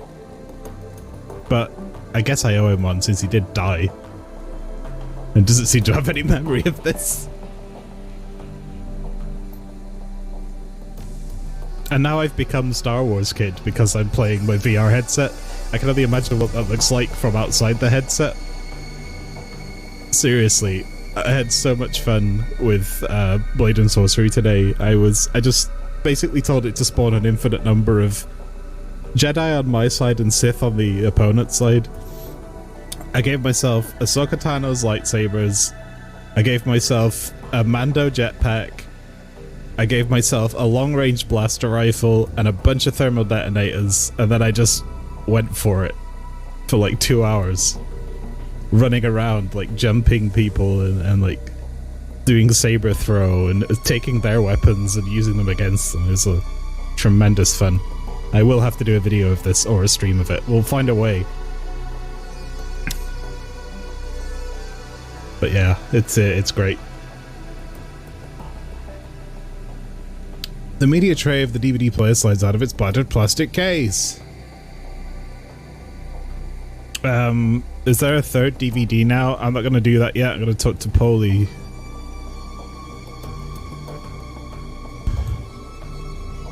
Do you know what? I actually, on Nerdism, I don't often buy merch of things these days because I try to keep my possessions down, but they've opened up the ability for us to have things on our desks at work again. They got rid of that for COVID because we had to clean the desks a lot, but now we can have figures. And we have this sort of running joke at work where we just kind of all really love Watto from episode 1. So I went on eBay, and for a mere £9.90 I found like a Watto that's on like a stand. He's like floating. He has his little hat and his wings. It's great. So I'm gonna put him on my desk. He should arrive next week. And then we can go, hey, how you doing? You got the roll of chance scoop for the Jedi Republic credits are good here. Imperial credits are no good. We don't like those. The pod is worth 2 slaves, You know. Watto is legit the best character. He's the best character in the prequel trilogy. Seconded by Qui-Gon Jinn and then followed by Obi-Wan Kenobi. Well, maybe it's the other way around. Obi-Wan is a great character. Like, he's had some really good, like, moments since then, and all of Clone Wars and all that shit. But Watto is, you know, #1 for me. The kind of funny community is super into Watto. I'm not aware of this community. But they do right. Oh yeah, another aside before I get on to reading this. There's a thing I've been watching on YouTube. Where is it? Oh, sorry, I was accidentally playing my ambient cyberpunk music and it was really loud. I didn't realize that was going because I thought it was the game.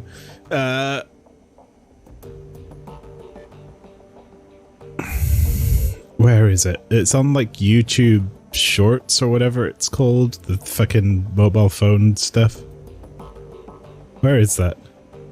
I actually don't know how to get to those. Oh, there we go. I know where they are on the front page. Yeah. What was it? Game Changer Shorts. So there's like a quiz show. There's a channel called Game Changer Show, and they do like a quiz show that's basically like Whose Line It Is It Anyway. And they've recently done one with a couple of sort of YouTube celebrities, which includes Brian David Gilbert, who is the former video editor of Polygon, who did some incredible videos. And yeah, he's on there now. And that other guy, it's like that voice actor guy, he's on YouTube. I'll play you one. I'll show you what I'm talking about. We'll take it aside here. Anime characters over explaining their every move. The vibrations of that sound. It instills fear into my heart to intimidate me. As you know. There's no way! No one's seen that Pog for generations! I thought it was a lie or a myth, perhaps both. You fool. Huh? It's a slammer! But wait! If I can reach out just in time, I can potentially throw out my secret weapon. Draw 4 Uno? I've confused him. I draw 4 pogs from my pocket. I play them in an array. Oh, You know what that means, right? he's doing the array. Array The array? of the 4. There's no way he could do the 4 array. You're gonna have to explain that one to me. Okay, yeah. Dueling anime characters. So highly recommended. Very good show. Yeah, BDG with Pro ZD is king shit. Absolutely. I'm here for it. But yeah, that's my aside. That's my like beer break before I have to read like 1,000 lines of text. So let's get into it. It's Greg Miller and all his mates and company. Ah, I see. Whoa. Amsel calls over his shoulder at the sound of your approach. His eyes are glued to his computer's display. Good luck. Thank you. By the way, Brian David Gilbert, he made all those great videos on Polygon, but his own channel is also putting out videos every now and then, and they're all very, very funny. So go, I recommend. Go enjoy. Anyway, Watchy Chance, Frau Muller should be on her way, but before you go to the meeting site, I have news. He glances at you and his words trail off. Upon seeing the expression on your face, Amsel's voice becomes grave. I can't wait. Tell me what has happened.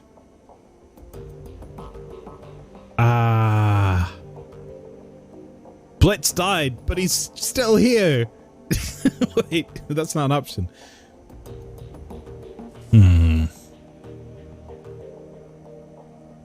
Bad news, my friend. Someone's hunting us. They set up an ambush on the U-Bahn line.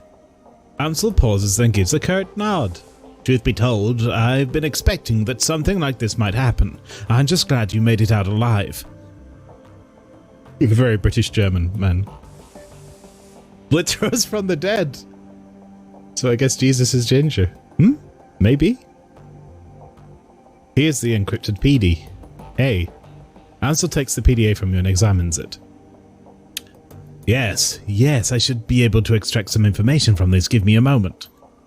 He plugs the PDA into his computer and goes to work. A few moments later, he lets out a grunt of dismay. That's a good noise.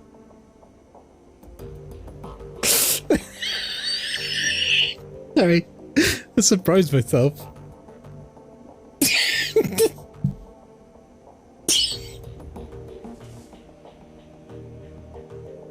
I can't come.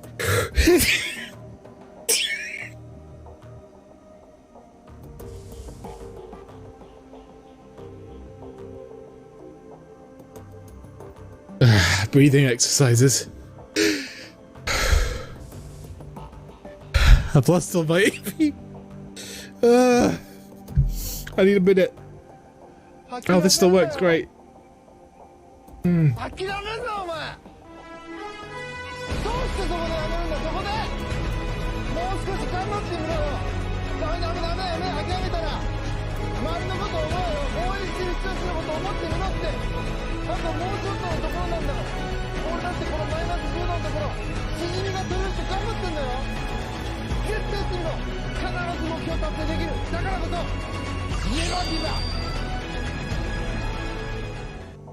Alright, thank you, Asiatic Clown Man, I'm good. It just made a weird noise and it was funny. It was like when Melrio happened, I had to clip it. Ah, right. Well, Botty Chance, I was able to recover a file, but unfortunately that's all that I'll ever be able to pull off this thing. Or that anyone will, truth be told.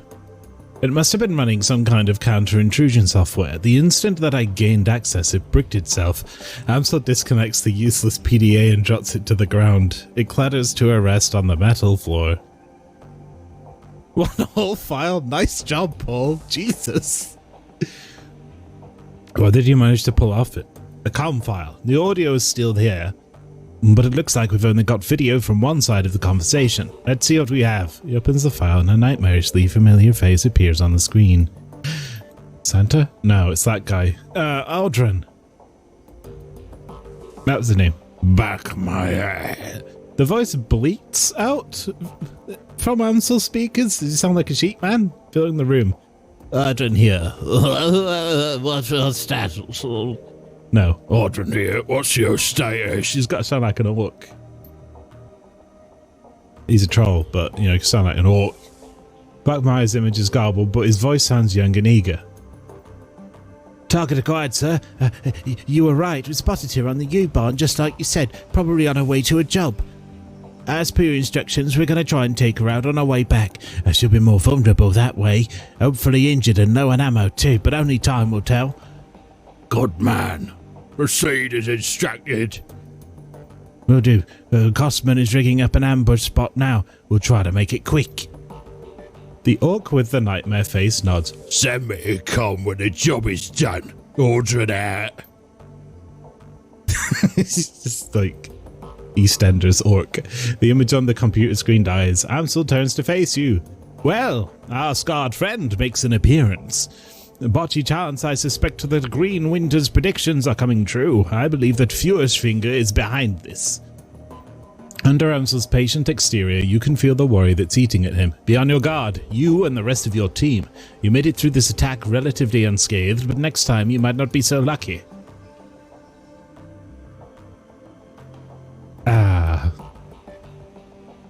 At least now we have a name to put to the face, Aldrin. That's not all we have. As I was saying when you first walked in, I've been productive as well.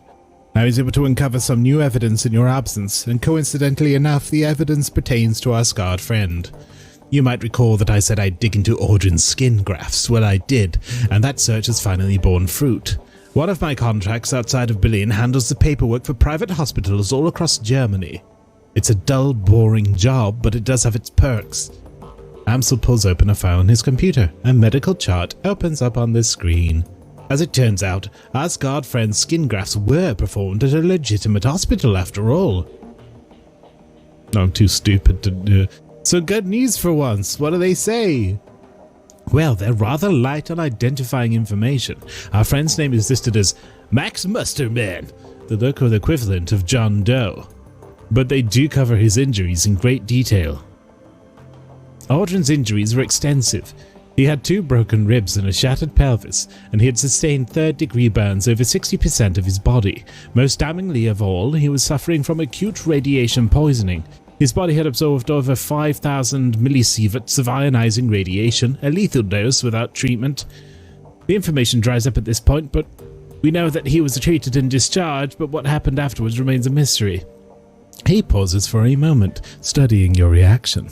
Your thoughts? Hold nothing back. I'd like to hear everything that comes to mind. Well, yeah, he might have spent some time in the socks. Those burns sound like Dragonfall, but the Firewing burned Aldrin. Why would he be working for her now? Like, he had a lot of burns, but he also had radiation poisoning. It could be that the dragon caused radiation poisoning, but didn't the SOX come about because of the dragon?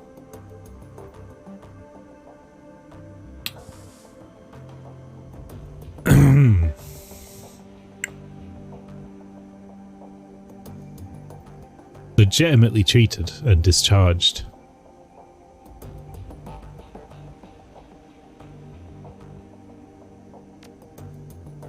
Agreed. 5,000 millisieverts is a lot of exposure. That's the most obvious reason. Short of basking in the glow of an unshielded reactor, I don't know how he'd have absorbed so much ionizing radiation without spending time in the socks. Alright, so Aldrin was heavily irradiated, most likely from time spent in the socks. What else does this tell you? The burns sound like Dragonfire. I don't think that Aldrin is working for the Firewing. I believe that he is serving her. On Green Winter's second DVD, he mentions that there's a cult within the socks that worships the Firewing. The cult of the socks. Disciples of the cleansing fire. I believe that Aldrin belongs to this cult. That's bad news. There's nothing more dangerous than a zealot. My thoughts exactly. A hireling can sometimes be bribed or reasoned with. A pawn can be liberated. But if the Firewing soldiers look upon her as a goddess figure, nothing short of killing her will deter them, and even that might not stop them. What's happening? Socks! SOX is a, there was a big thing there's actually magical dragon people in this game too. It's not just cyberpunk, it's also magic. There was like a moment where something happened, Dragonfire, there's a bigger radiation zone called the SOX, which is kind of like a ground zero sort of place. That's the puzzle pieces you need right now. So it's possible that Audrun is a dragon cultist. This seems to fit with much of the other information that we've uncovered. Did any other red flags jump out of you? Okay. Yeah, pretty much.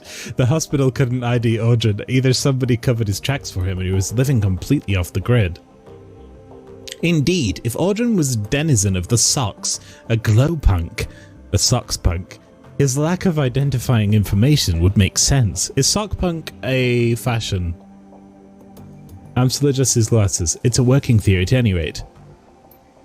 So to sum up, Audrun has probably spent time in the SOX.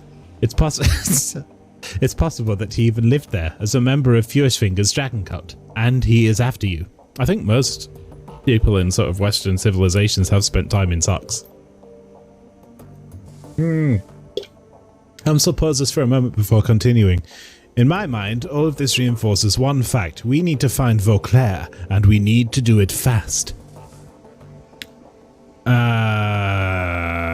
Agreed. Good, and that's all the more reason to gather Alice's fee as quickly as possible. That's why we're doing this, I remember now.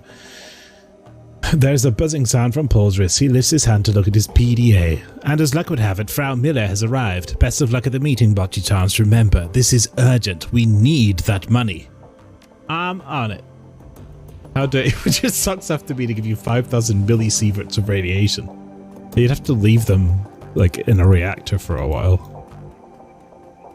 Or fly them around a lot. You could, like, get on a plane every day and just fly your socks around in the upper atmosphere.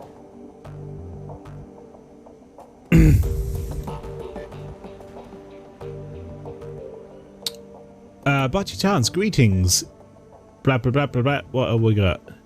I sent a man named Corian to talk to you. He runs a things in a neighbouring kietz. They're on hard times and I promised them some rations. Ah, Quarren of the Rabengeist. Yes, in fact, I received a message from this man just a short while ago. If this is your wish, I will work with Samuel to coordinate a shipment of surplus rations to Gesundbrunnen. I did hear about Gunnari's missing shipments, by the way. If we are to aid Quarren, then I trust that our misunderstandings with the Rabengeister have been resolved. Yes. And we've made some new allies as well. Today it's Gesundbrunnen on hard times, but tomorrow it might be the Kreutz Bazaar. A wise move, Bocce-chans. I think Monica would be proud. Very well. I shall make the arrangements. I'm glad you were able to retrieve Gunnar's shipment without needless violence. Good work. This is all like the text from the side quests. We did like a lot of side quests.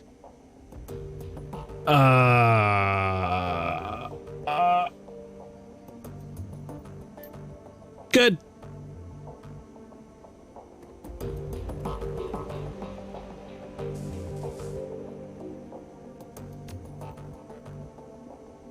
Oh, there's a lot of third DVD.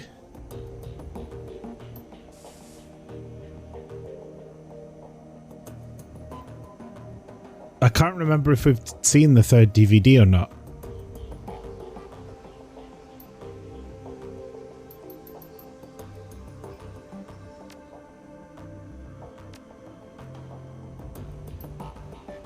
Let's go through it. I was thinking about Adrian today, not as he was when he disappeared, not as the fabled Dragon Slayer or the big-time CEO of Deal Defense. I was thinking about when we were kids. Well, I was always more of a kid than he was, of course. He's 15 years older than me. In a way, he was more like a parent than a brother. Winters pauses, his gaze drops to an invisible point on the table in front of him. So I was thinking about this time when we were on holiday. Our parents took us out the island of Pole to enjoy the beach. Took us out island of Pole. That's that inflection. I must have been about 5 years old. Adrian was 20. It'd be his last family vacation with us. A year later, it'd begin his meteoric rise to fame and fortune. But on his trip, he was my brother. And when I fell out of that little paddle boat that our parents rented and started sinking fast into the Baltic, he was the one who dove in to rescue me. You saved my life that day, Adrian. I'll love you forever for that. and I will find you. I owe you that much. Ah, more Green Winters. Found an old news article that mentions Adrian from way back in 2036. It was printed on a financial magazine called Das Finanzwesen, one of those chic print-based masks that they produced for the retro crowd. There aren't any clues in here, but it's good to see someone else acknowledge his existence. I like that. That's like how we make vinyl records nowadays for collectors. Like how records and tapes have ceased being a musical distribution format and the majority of people's income and become merchandise. Magazines as merchandise. He clicks on off-screen button and the image of Winters disappears. It is replaced by a digital scan of a magazine page. SK stock suffers in post-buyout brain drain. Ah! In the aftermath of the Dragon Lufweir's hostile takeover of Cider Krupp, Schwerindustriegesellschaft, SKI. Wait, Schwerindustriegesellschaft. There we go. That's better. A continuing brain drain of high-level executives is causing ongoing worry among company shareholders. The company's stock took a major hit when Lufweir deposed former CEO Wilhelmina Graf Benoit last August. Excuse me. 3 months later, long-held power positions within the Ski Empire continued to empty as the Dragon consolidates its power base. The most recent casualties of Lufweir's takeover include Kobayashi, Dronen, and Harding. Harding stepped into the role to replace Dr. Adrian Vauclair, who disappeared under mysterious circumstances 2 years ago. Winter's face winks back at the screen. So there you have it. That's what they had to say about Adrian a mere 2 years after his disappearance. My brother, the footnote. While the track does load, it's clearly corrupted. The screen fills with a meaningless stream of text.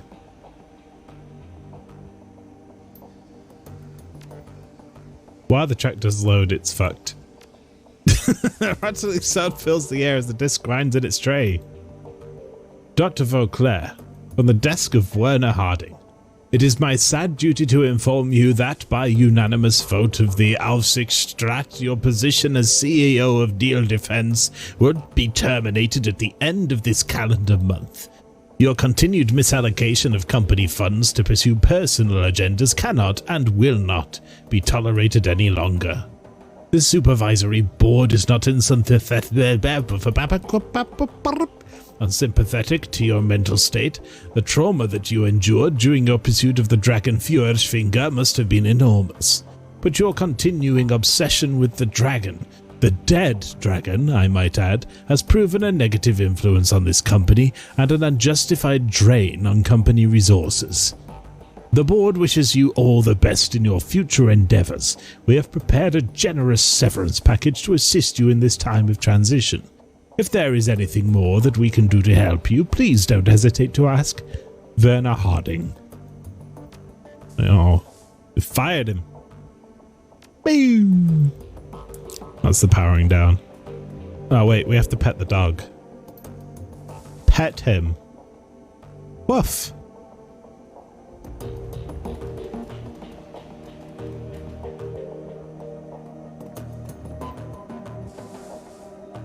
Iger offers you a shallow nod. Bocce chance. Any thoughts about that last run? I'm not gonna lie, Bocce chance. This one is gonna stick with me for a while. What they did to that troll was sick. You weren't even there. But yeah, sure. This is probably gonna surprise you, but I'm happy that the Mark 6 is dead. Yeah, Herr Schmidt was pissed and sure her reputation got dinged.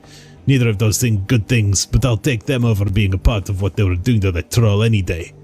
Walking out of a run with a clean conscience is a rare pleasure. Savor it while you can. Noted.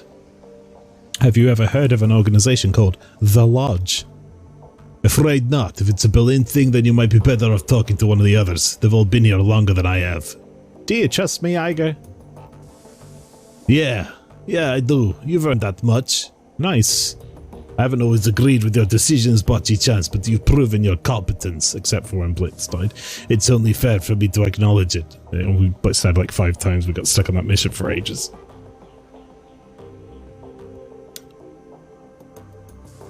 Then tell me what happened to your team. This again. Why do you even care about your chance?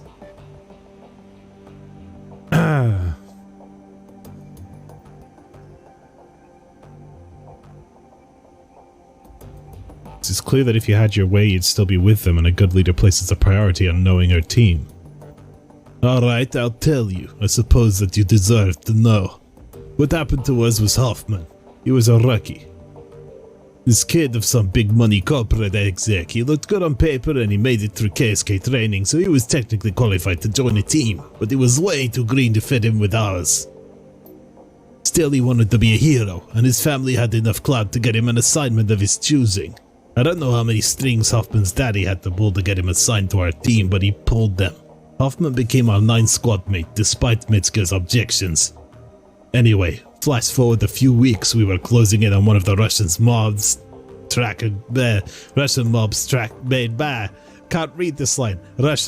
major trafficking operations. They'd been using a series of warehouses 50 miles from the border as a staging area for their convoys. Women and girls from Eastern Europe were being housed there. When the convoys came, they'd be crammed into the cargo containers and hauled across the border into Germany. Go to any brothel along the border and have a look around. Chances are you'll find at least a few girls who spent some time in those warehouses. Slovakians, Hungarians, Poles, you name it. The mob has been smuggling them over for decades. We were in a position to derail the operation, and we weren't going to let our new addition slow us down. We hit them by surprise. We hit them hard. Fisher and Braun managed to take down the Banshee that they had patrolling the site. Wolf had the reconnaissance drones overhead providing battle-tech feeds to the rest of us, and we picked off their gunmen one by one.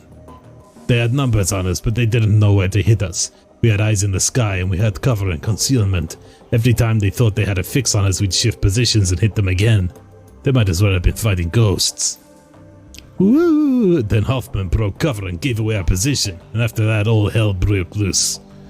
Wolf went down first. The sound of it will haunt me for the rest of my days. An explosion, a choke scream, and then this long drawn-out gurgling sound. When he died, his drones went down with him, and there were too many hostiles to track without them. I'll spare you the gory details, Bocchi-chan. Suffice it to say that my team was wiped out. Aga's face clouds again. You can see the tears beginning to well in her eyes. I watched Metzger die. With a visible effort, she clamps down on her emotions and calms herself. When she speaks again, her voice is flat. I took 3 rounds myself, had to drag myself back across the Oder-Neisse line into Germany. I almost died. So that's the story. My KSK career died with the rest of the team. Our mission was illegal after all. Off the books. There was no going back for me, so I wound up here. She looks you in the eye, her tone is impassive. Did that tell you everything you wanted to know, fearless leader? Are you satisfied now? Yes, thank you, Iger. So, tell me, what's your takeaway from my tale of woe? I figure that you've got to have one.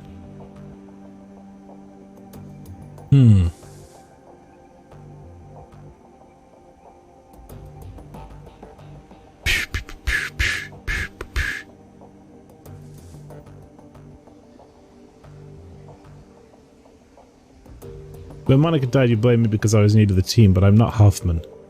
Yeah, I know that. And you are right, to a point. I might have judged you too harshly because of Hoffman. But everything else that I said was justified. Giving you command of this team was a hasty decision, made for the wrong reasons. I stand by that assessment. But between then and now, I've been watching you like a hawk, and you've grown, Bocchi-chans. You weren't the right choice to lead before. I still believe that, but you are now. Thanks, Iger. Good talk. Until next time. Wow, that was grim PTSD talk. But then no one gets into this situation because they've had a lovely happy life, do they? I mean, just look at Glory.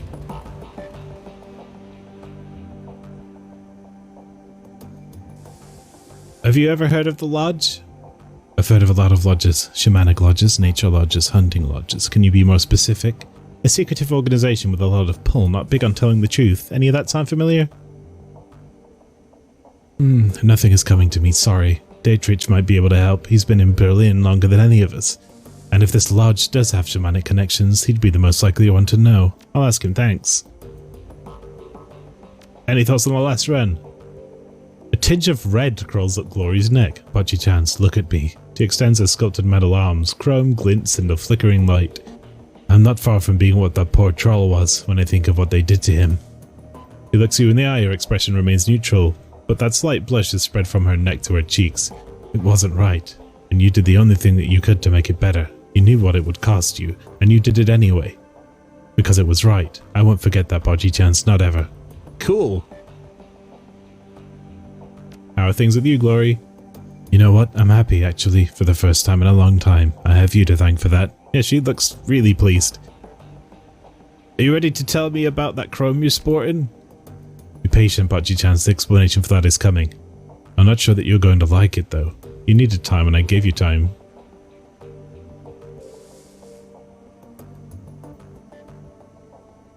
Are you ready to talk about Furistella yet? I won't push yet. I'll come back.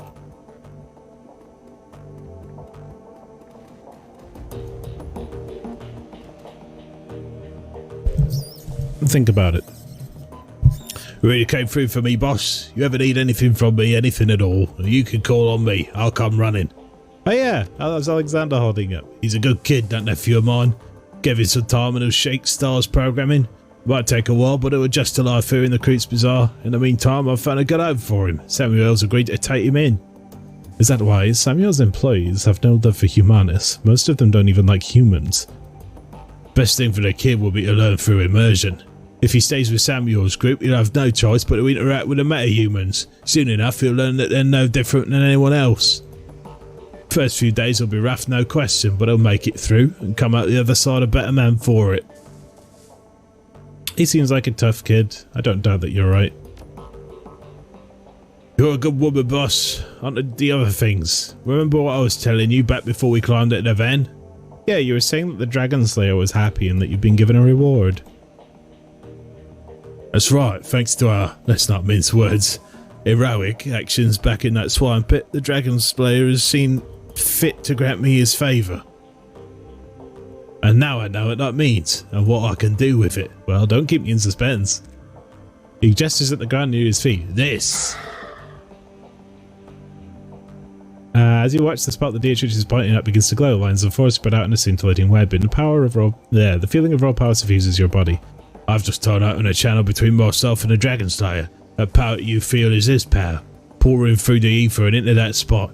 If you're familiar with ley lines, it's the same basic concept. I'll consecrate a patch of ground, and as long as I stand in that spot, all of my magic gets stronger. Yeah, we've been using that. Not bad, huh?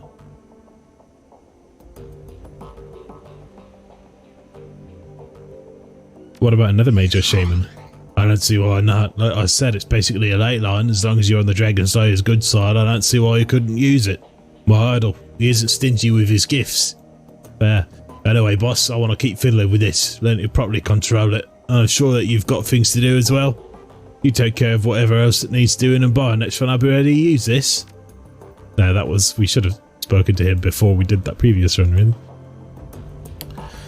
Have you ever heard of the Lodge? Lodge? Boss, do you mean the Black Lodge? I don't know, maybe. Lodge was all that I heard. Let me describe them to you and you can tell me if what I'm saying fits. Shadowy, powerful, secretive as hell, with deep pockets and a penchant for hiding the truth. They conduct all of their business through dupes and go-betweens. That sound about right? That's them in a nutshell, yeah. Well, if it's them, and whoever you're talking about, I ain't saying it is, then I'd advise you to stay away from them. Stay far, far away. And whatever you do, don't take their money. If you do, they'll own you. I take it they're dangerous then? More than you could ever know. Most folks don't even believe they exist. But being a shaman in Berlin has its perks. I've seen enough evidence to believe. Tell me what you've heard about them. Well, the story is that the Black Lodge is the mother of all conspiracies. Supposedly they've been around for hundreds of years, and they've been practicing magic since well before the Awakening. Impossible, I know, but believe it. I believe it. You ever heard of the Masons, the Knights Templar, the Bavarian Illuminati? They were all puppets of the Black Lodge. None of them knew who they were working for, but the Lodge was there pulling the strings. They always have been, and they still are today. That's the story. I see.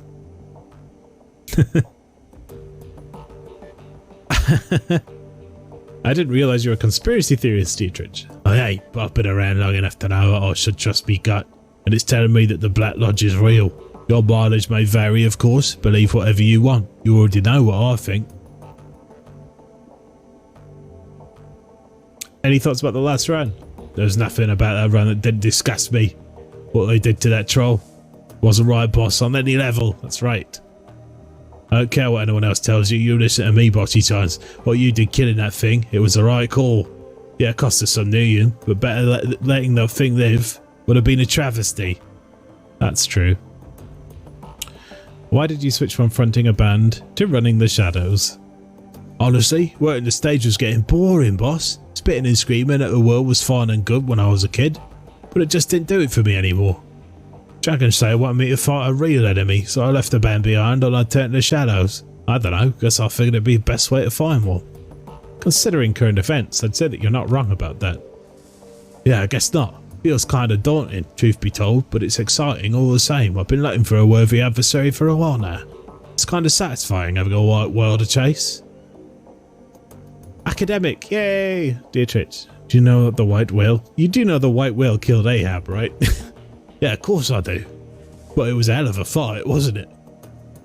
How long have you been looking for a real enemy?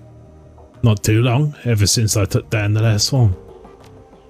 The last one? Of course, I might be able to sit around feeling pleased with myself if I followed the creator or the moon maiden, but the Dragon Slayer ain't that kind of idol. If I'm not drinking, I'm fighting, and if I'm not doing either of those things, I'm looking for a bigger, better fight to get into next time.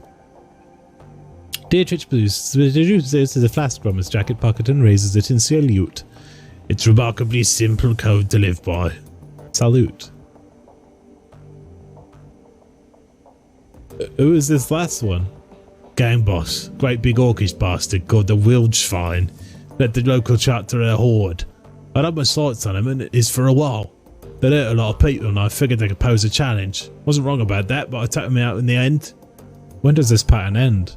Well, boss, the way I figure it, it'll end when I pick a fight that I can't win. Might be this one, maybe the next. It'll be hard to top a great dragon. But that's the way Dragon Slayer wants it. And who might refuse him? That's enough talk for today, boss. Besides, you got other things to do, I'm sure. Right. Let's see if I can press Glory a little bit. And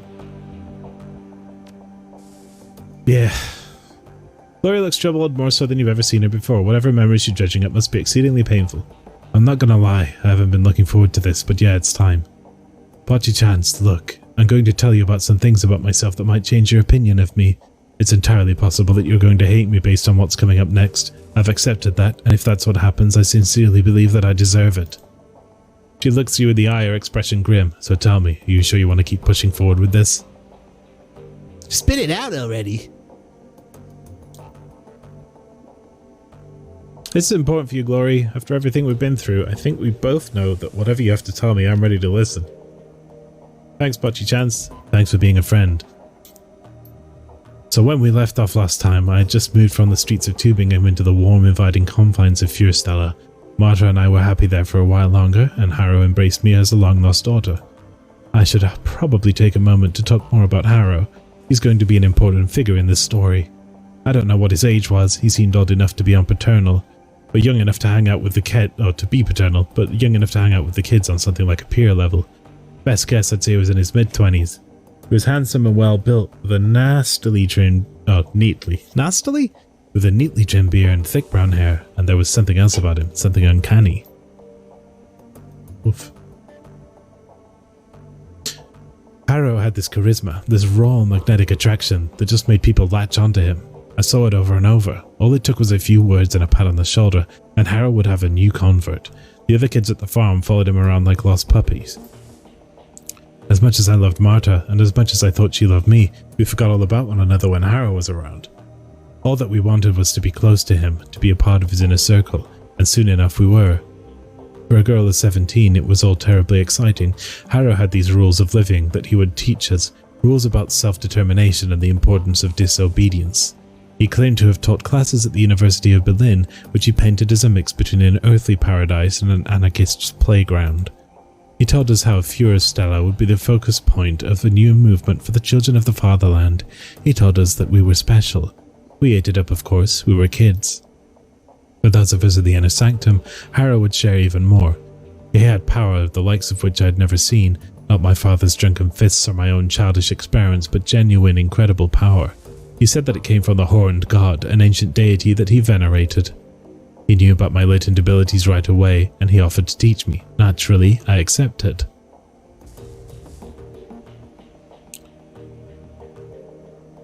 I've heard of this Horned God. His followers have a poor reputation, especially among women. Any bad reputation that they might have gained is well deserved, but there was more to it than that, as you'll see. Hang with me, Watchy-chans. Rough waters ahead. Ooh, he's hippie. So I became Harrow's apprentice. He taught me to channel magic and summon spirits. He taught me rituals and pagan traditions, Machiavellian philosophy and Nietzschean ethics. Above all, he taught me to connect with this Horned God, and through it I learned the power and arrogance, and it was all downhill from there. For the next few years I lived at Furistella's as Harrow's enforcer and right-hand girl. I was also his sometimes wife and concubine, but that was a distinction that I shared with all of the girls in the commune, including my beloved Marta. I came to learn that she'd been his long before she met me, but by that point I didn't care. I'd embraced the rules of living. I was Harrow's creature, through and through. I didn't ask questions and I walked the path that was in front of me. Other fun facts about those years: I learned cruelty. I had power now, and my new idol encouraged me to use it. Harrow did the same. Any children who didn't pull their weight were subjected to my tender mercies, and I was anything but tender. I took what I wanted rather than asking for it. I liked it. It was fun. I also came to learn that Harrow's Horned God was not the Elchenfürst, worshipped by throwback cults across Germany. It was certainly a god with horns, but it came from an altogether different tradition. Care to hazard a guess? I want to hear you say it. Satan, Lucifer, Old Scratch. In the magically active community, we refer to it as the adversary. Whatever you choose to call it, it's every bit as bad as it sounds. So my idol, the ancient deity that was feeding me my power, was the antithesis of everything that is right and good. And you know what? I didn't care. In our time together, Harrow and I committed more atrocities than I could count. At this point, I was onto all of his tricks. I knew that Furistella was nothing more than a honey trap, carefully designed to lure local children into my master's clutches. I knew that the kids who seemed resistant to Harrow's brainwashing techniques wound up fertilizing the garden. I knew that Harrow's entire manifesto was bullshit, and I knew that through it all, Harrow and the adversaries were laughing, because I was laughing right there beside him. Oof. I don't want to pin the blame of my decisions on anyone but me. That said, I would like to posit that my father's connection to the Kreuzritters might have helped play into my willingness to serve the adversary. In my warped, indoctrinated little brain, I equated the church with evil, so the opposite of that I figured had to be, well, if not good, then at least not totally bad. But I was kidding myself, of course. My new deity was the very definition of bad. Serving it made me bad. End of story.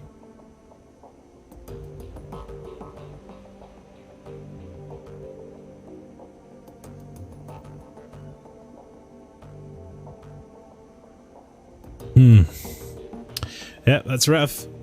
I can't excuse the choices you made, but I can understand why you made them. Because you were brainwashed?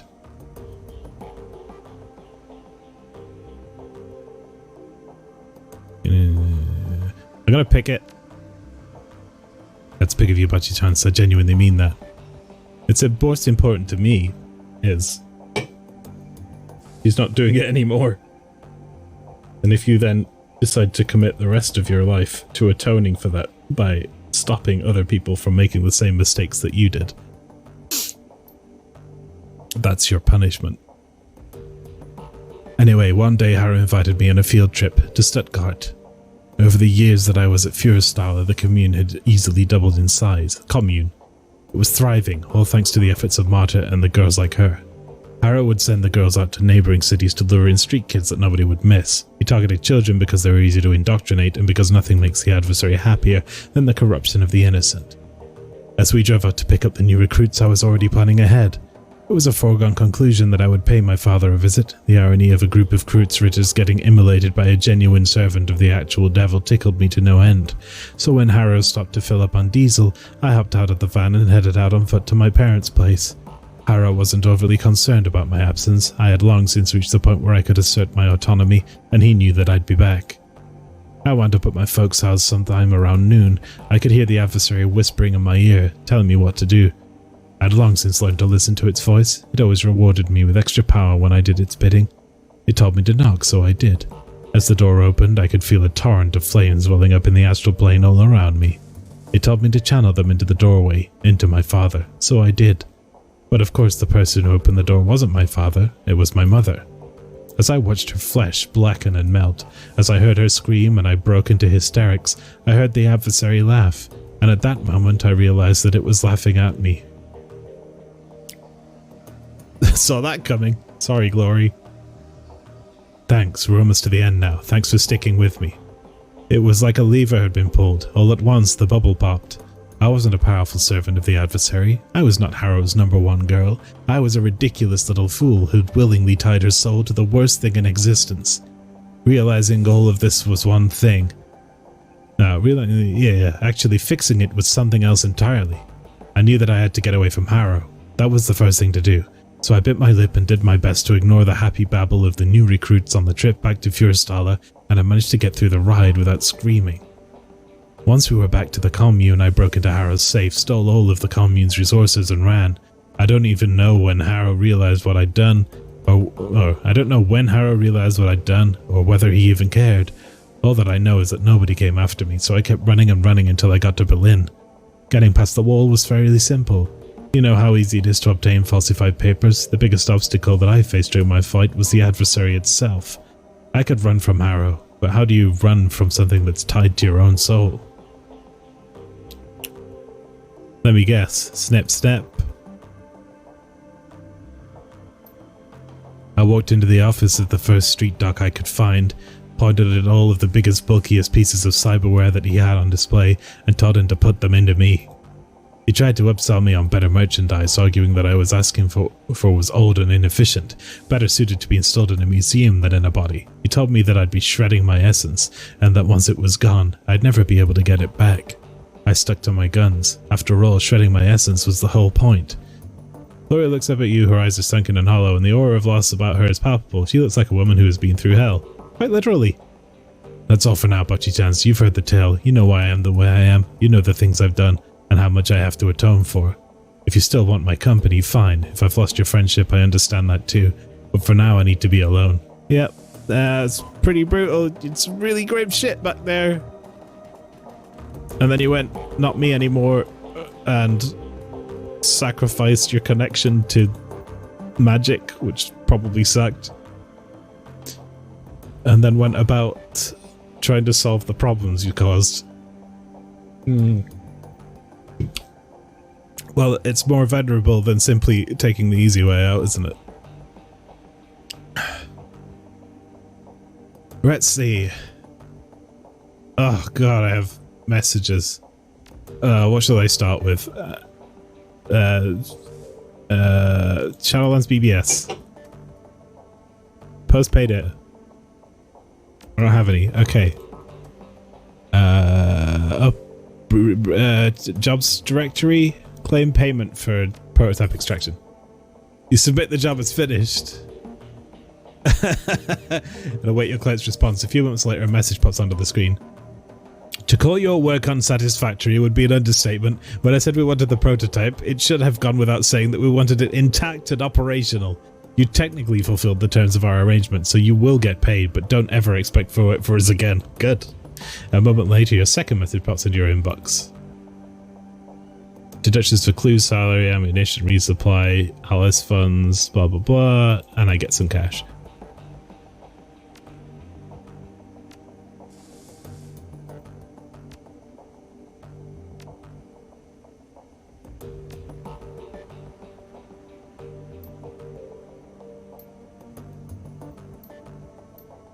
That was notes from the previous job.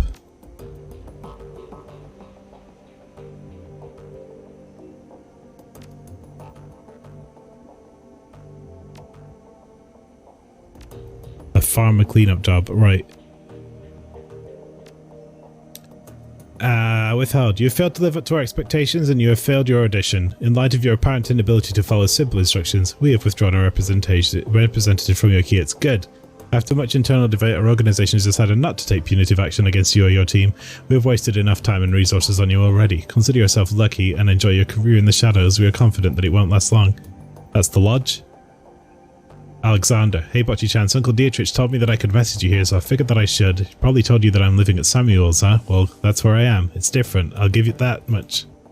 I like that I don't get pressured to hurt people here, so that's good. And nobody smacks me around, even though I can tell that a lot of the the orcs and trolls want to. I do get yelled at a lot and called a lot of names, but I guess that's making me feel bad about that kind of thing. Is all a part of the plan. Life kind of sucks right now, but at least nobody's going to make me kill anyone. Uncle D says that it's going to get better, and maybe it will. I don't know. Anyway, what I mostly wanted to say was thanks for not killing me back at the Humanis compound. I had a gun on you, so you totally could have, but you didn't, and I'm really glad about that. Most people are, generally. The screen flickers to life and Maxim's face appears. He's wearing a broad grin and you can hear the sounds of celebration in the background. Hey there, Muscle. Not sure if Tuck gave me the right address, but I figured it was worth a shot. I don't know if you heard, but our favourite Poly Club got hit from all sides by the F-State today. It was glorious. Anyway, just thought you want to share in the good news, and thanks for your help back there. I don't think we'd have made it out of there without you. Raises a hand in salute. Take care, Bocce-chance. The message ends and the image fades. You find yourself back at the inbox. Finally, Mallet's face appears from the shifting background of the ambient noise. It's clear that this message was recorded on a portable device. Oh, Bocce-chance, just wanted to tell you that I've met with a limited success in working on that stack of DVDs. It's a thorny problem, but at least I'm making some headway. If you look on the table beside it, you'll find another recovered disc. I wasn't able to salvage all the files, but yeah, that was disc 3. I'm going to keep working on the other DVDs.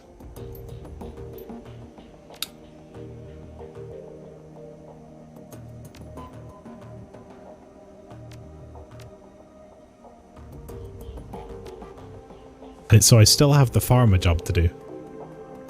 So there, this is the bit between missions where there's a lot of reading. It's like 40 minutes of reading. But we got some cash. I'm gonna keep hold of this cash because I'm thinking if we save up a little bit with the farmer fund, we might be able to get some nice gear. How's Alexander doing? He is adjusting with difficulty. Your friend Dietrich took a chance in sending his nephew to us. I will do my best to justify his faith in me. You'll be alright.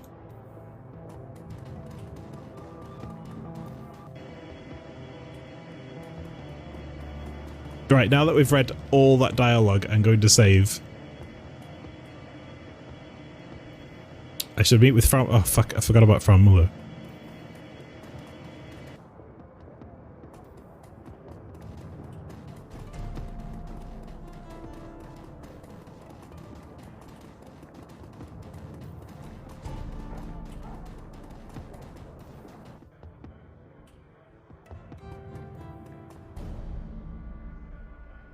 As you press your way forward through the cozy smoke-filled confines of Café Cesville, you catch a sight of Frau Muller. She appears as Ansel described her, an impressive-looking woman of Aslana descent with coffee-coloured skin and dark wavy hair. Everything about her screams corporate executive, from her expensive-looking suit to her tastefully understated makeup. She is obviously nervous, but she's hiding it well. She locks eyes with you and hesitates only slightly before speaking. Bocce-chance, I presume. Herr Ansel told me that I could meet you here. He wasn't lying. He said that you had a job for me. Yes, I do. In truth, I'm in desperate need of your help. Then tell me what you need, Frau Muller. She offers you a small smile. An assumed name, obviously, but I've been told that this is how you people do business. She straightens in her seat and tries on a smile. It hangs there for a second, then fades away. She sighs. From my accent, you've no doubt inferred that I'm an Astlana. Further, you may have guessed who I work for. I'm afraid that I haven't. Care to fill me in? As Technology, the only Aslan-based corporation operating in Germany. I've been with the company for over a decade. Over the course of my employment, I've worked in a great many projects. From the innocuous to the obscene, my hands have touched it all. Never once did I question the wisdom of our research. Never once did I consider blowing the whistle on my employers. I kept my nose down, worked hard, and excelled at the tasks set before me. They must love you there. No more than any other employee, but my commitment and work ethic were recognized, and I ascended the corporate ladder fairly quickly, which brings me to where I am today. Last month, I was transferred here from my home in Technochitlan. where they told me that an employee of my caliber was needed in Berlin, and that I would be working on a project with wide-ranging applications. The only other detail I was given was the name of the project, Bloodline. Catchy. She looks you in the eye, and for the first time you can see the cracks in her composure. She's doing a good job of hiding it, but deep down this woman is terrified. I've seen many terrible things in my life, Bocchi-chans. In Technoctilan, blood magic is commonplace. Take a moment to imagine what that means. In the underground markets, people are brought up and sold as chattel. Street children are rounded up and bled like lambs. I witnessed all of these things by the age of 12. She takes a deep breath and lets it out slowly. Seeing such things, it changes you, makes you numb. But what I found when I arrived here was worse. This project, it horrifies me, Bocchi-chans, and it must be stopped. Tell me everything you know about Bloodline. The less that you know, the better, for both of us. You'll just have to trust me on that. You only need to know that it is evil, and that is not a word that I use lightly.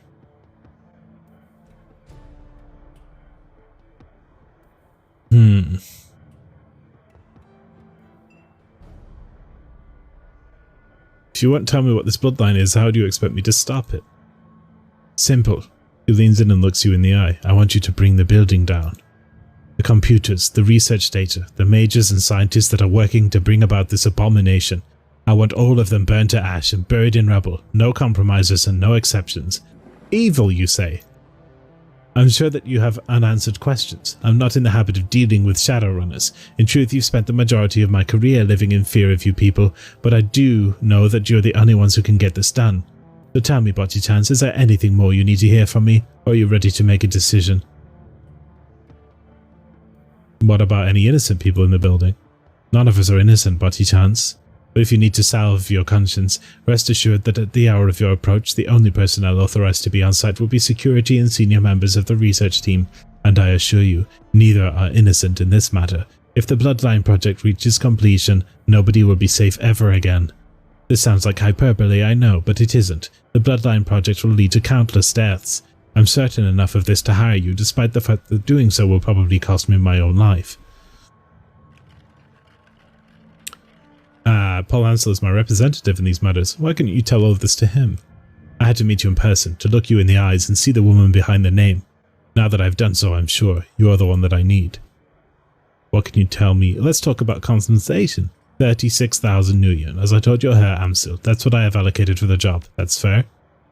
It's better than fair. I've done my homework, Bocchi-chans. I'm not a demolitions expert, Frau Muller. How do you expect me to level a building? You don't need to be. All that you'll need is a competent decker. It's a good thing he didn't die then. I mean, came back to life. The facility is powered by a number of on-site generators. There are safeguards in place to prevent them from overloading, and in the event of a power spike, the system is designed to shut itself down. But I hope you can disable those safeguards. Once the generators begin to overload, you'll have a limited time to reach a safe distance. The explosion will be quite catastrophic. What can you tell me about building sec? Expected to be tight. In addition to their standard security team, As Technology has taken out a knight-errant high-threat response team contract to protect the building. Corporate doesn't seem to mind contracting a competitor for emergency response services.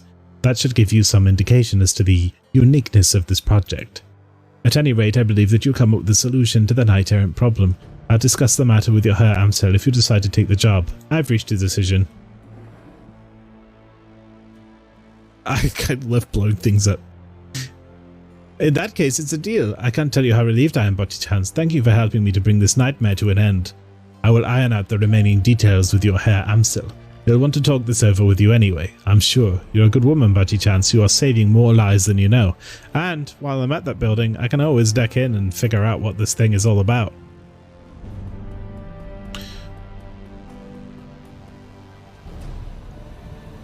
Right. I want to do the farmer mission. And then do some shopping. And then that might be where I end it. And then next time we could go blow up a building. Oh shit, we've got Blitz's debt mission too. Assemble the team and travel to the Pharma Laboratory Complex to eliminate the loose ends from your client's botched run. We'll do that first. I kind of want to do Blitz's debt as well. I'm gonna take Iger with us. Shall I leave Rich behind? Like, he's good for that, but I'm wondering if I should take the Rigger instead, because we already have a mage. Mind you, we did just make this cheaper.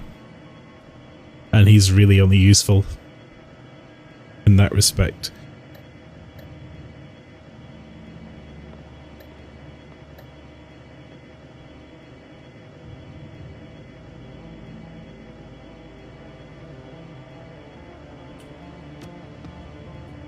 Alright, it's a pharma lab. There should be healing items there, right? Because we're certainly looking a little bit thin on the ground. Your client has hired you to tie up loose ends at a site of botched cloak and dagger operation. One of the operatives from the failed mission has been captured by Night Errant security forces, and it's only a matter of time before he talks. Your job is simple. Kick in the door, find the operative, and put a bullet in his guts before he can spill them. Fair.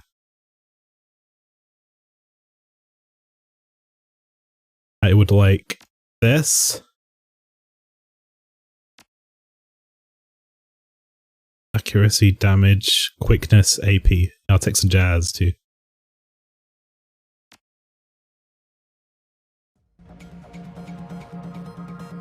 reception area of the Sharing Pharma AG lab looks normal enough. The synth leather couches were obviously designed for appearance than for comfort, and the blue steel walls were gently illuminated with energy efficient recessed lighting. All in all, it's a perfect example of a typical corporate design sensibilities, bland, generic and safe. An overturned houseplant is the only sign that something might be amiss in the lab ahead.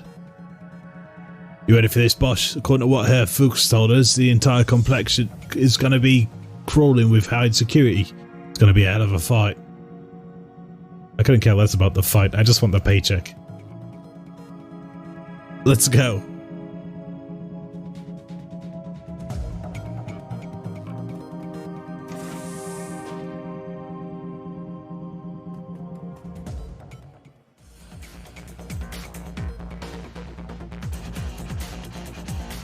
Ooh.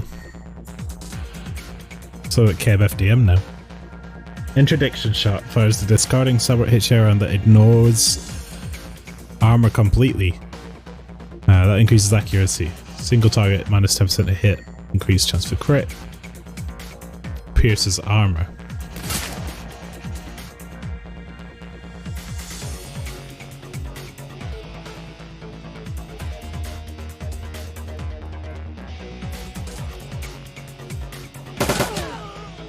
Holy shit, Glory, that was ridiculous.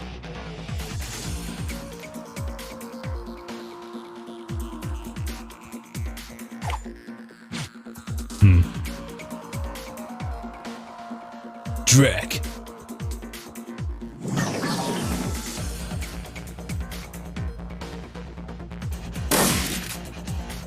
There we go.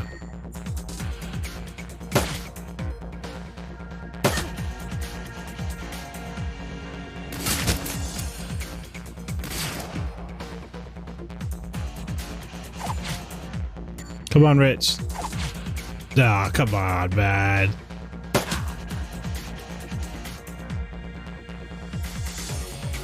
Okay, recover that.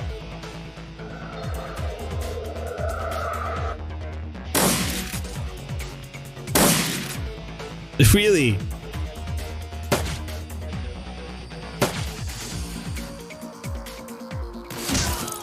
Jesus. I realized we're dealing with, like, Boris the Bullet Dodger.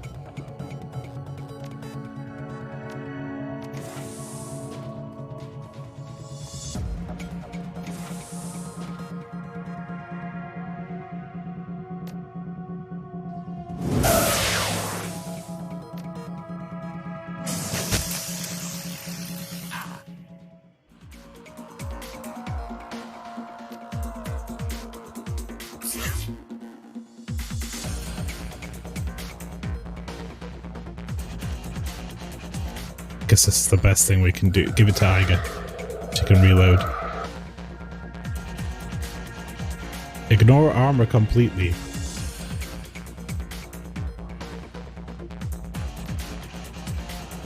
really need that.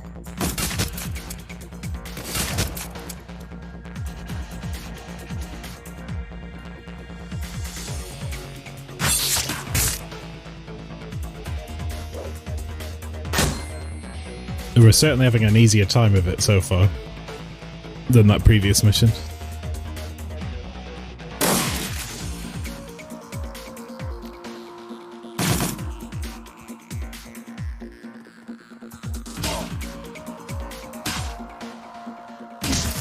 Yeah! Glory with the crits.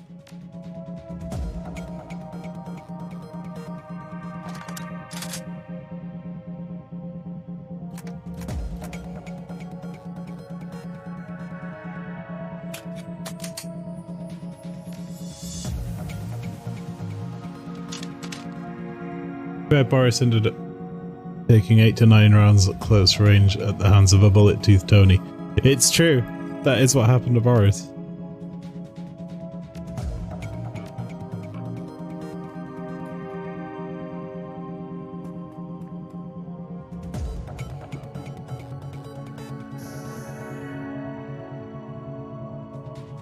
It's clear that we're still in combat mode.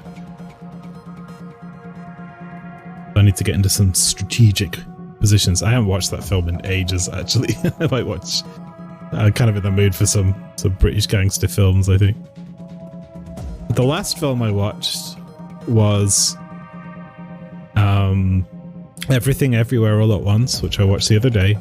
It was extraordinary. I loved it. You don't get them like that very often.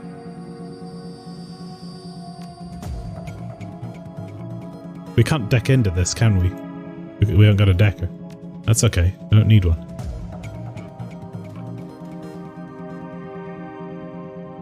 Shit, look at that. What happened to him? Oh, they already took him out?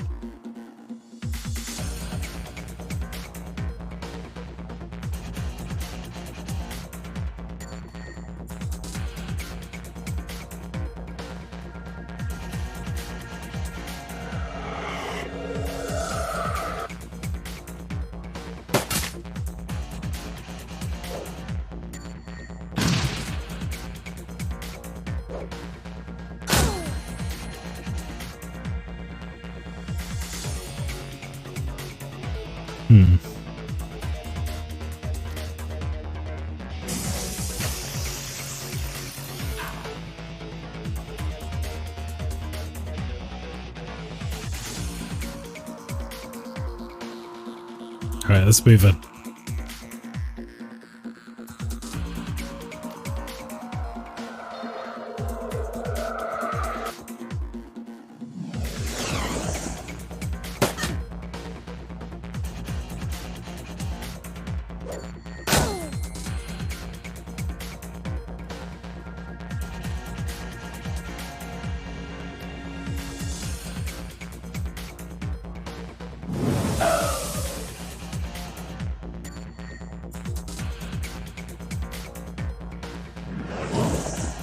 $38 damage. Tremendous.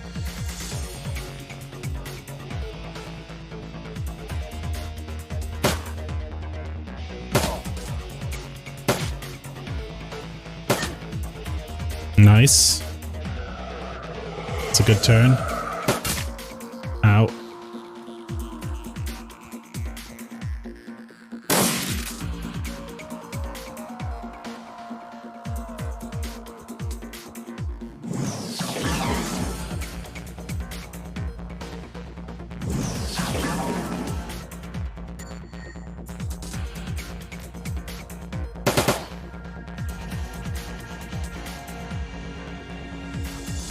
Not what I intended, but sure.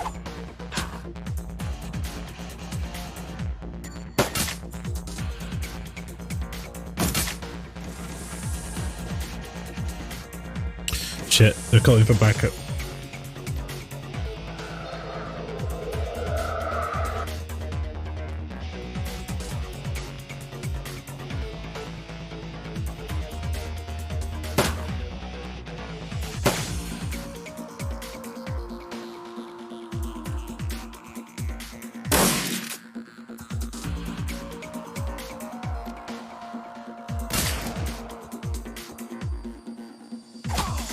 Nice.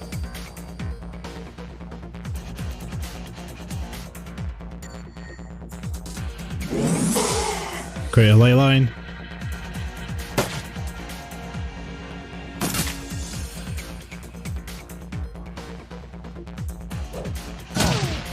Damn.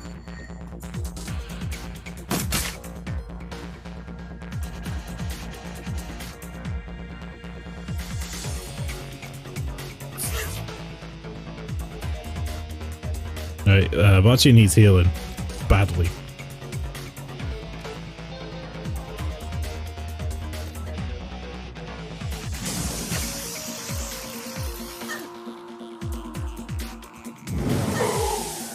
Right, managed to stun a guy. Great. Ignore armor. Seems like a good shot. However,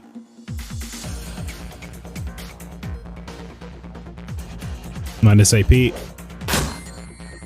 Beautiful. And then just fucking shoot that guy. Ah, missed.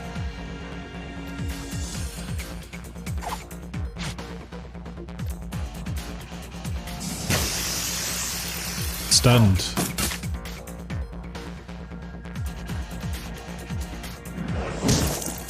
Holy shit, 42 damage. Damn, I need to get our crit up.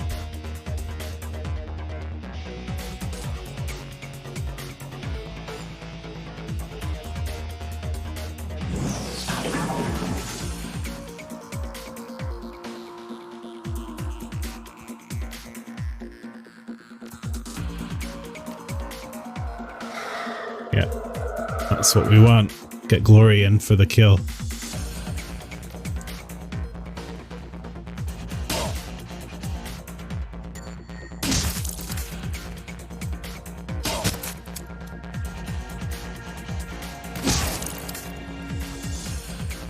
Reload.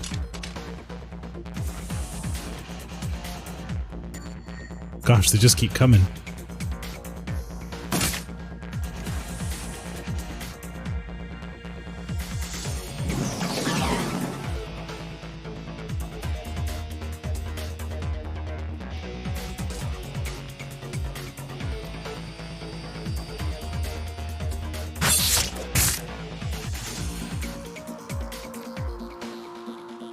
Throw an AP grenade. There.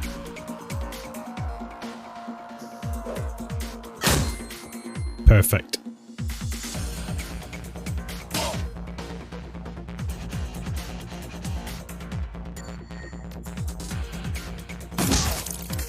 And he's done. And you can get healed. And you can have your accuracy increased.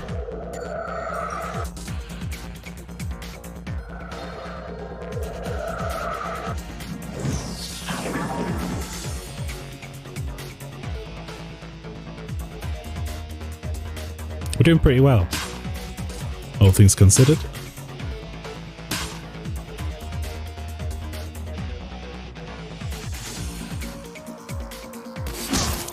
Nice.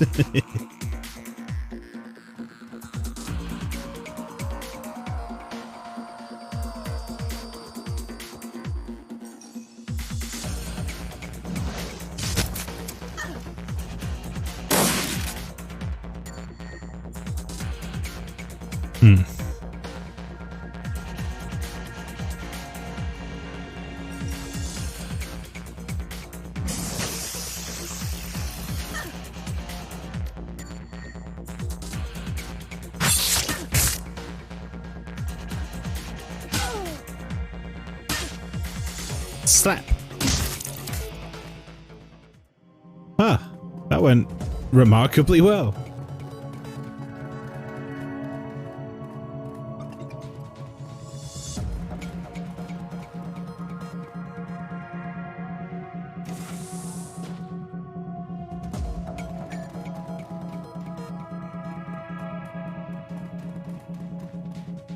What do we get? Advanced med kit. Yeah, send to the stash. Send to stash.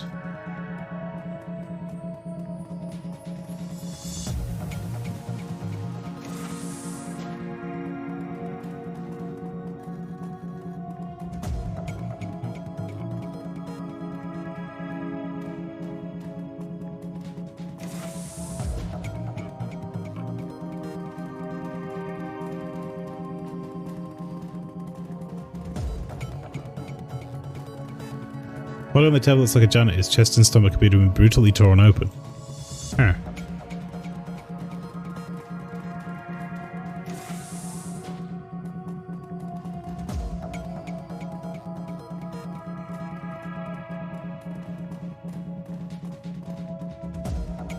Can we get in there?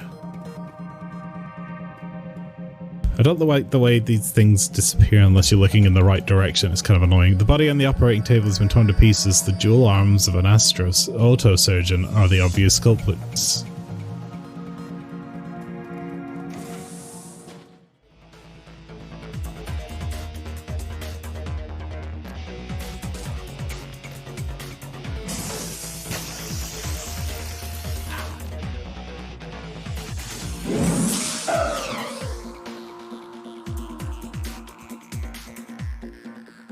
Glory can take some hits right now. Let's get her in there. Oh, perfect.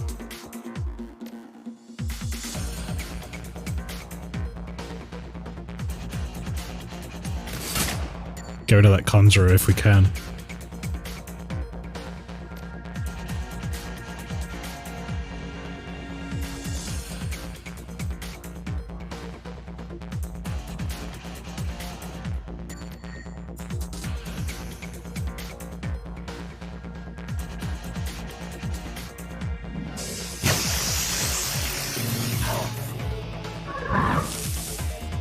Damn.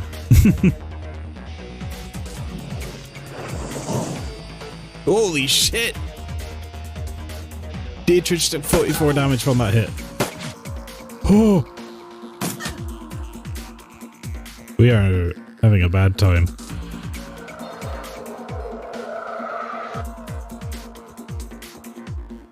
Getting cover.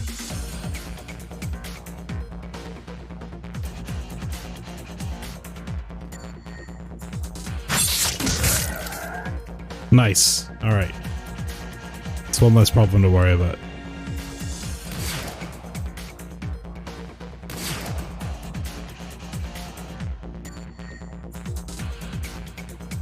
At least it can heal the entire damage back because it was all one hit.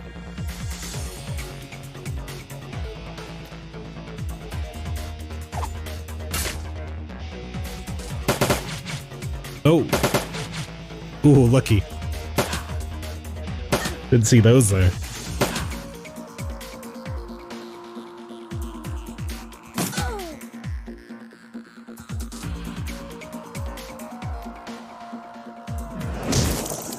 Oof.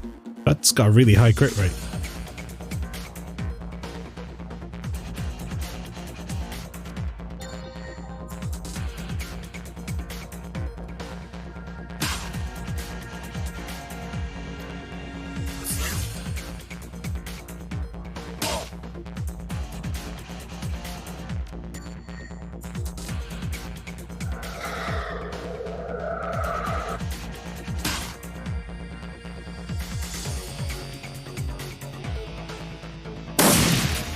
Holy yes! Wonderful!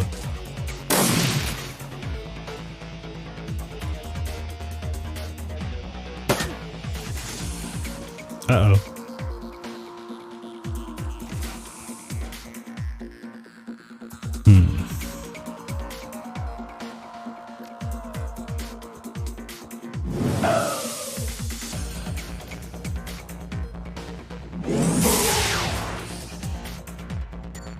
We got rid of his armor, so Glory could probably shoot.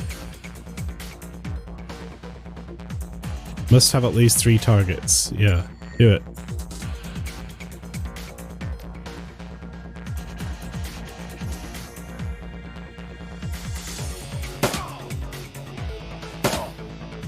Nice.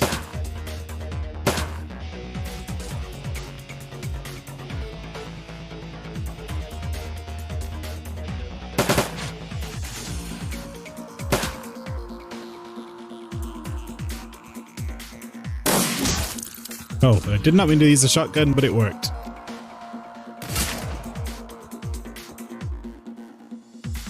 See if we're gonna get with a nerve bolt. No. That's okay.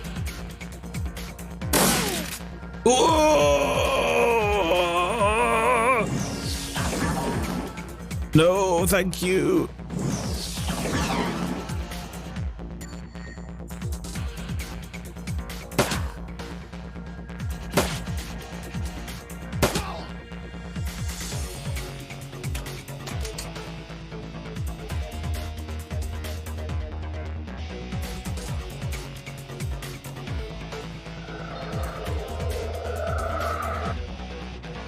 Alright, everyone form up, because we've got 2 of those big cannons around the corner and it's going to suck.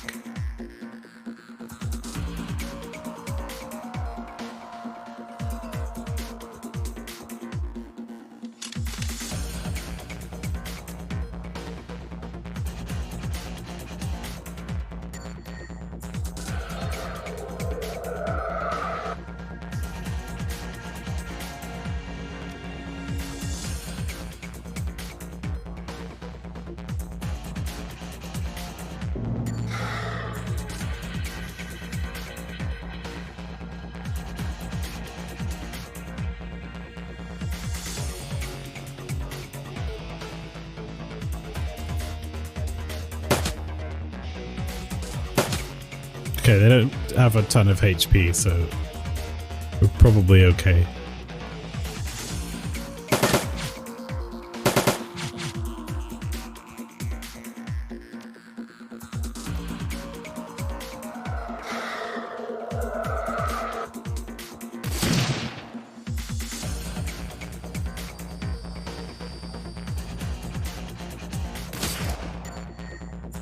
No, who just did 40 damage to that. Okay.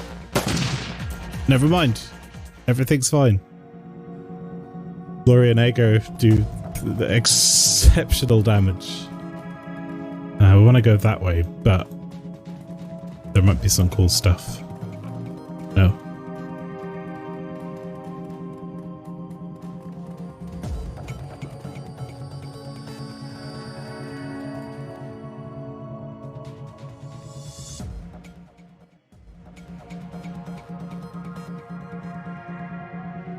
Something tells me that guy is already going to be dead when we find it.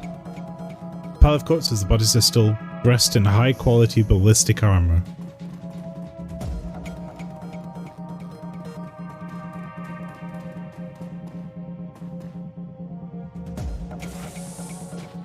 Too late, they're here. Let's see. Fast response team inbound. Hold until the reinforcements arrive. Okay. They've got, like, dinosaurs?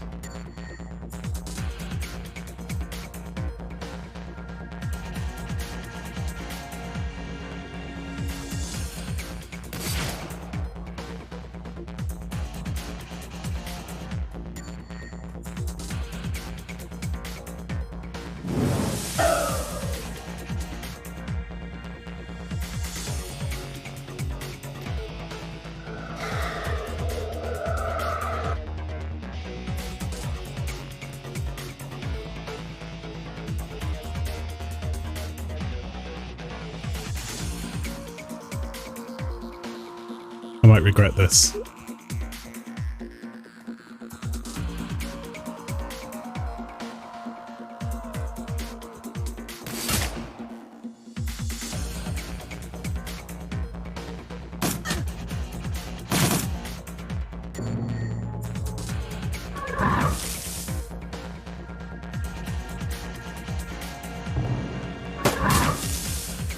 I think it just escaped.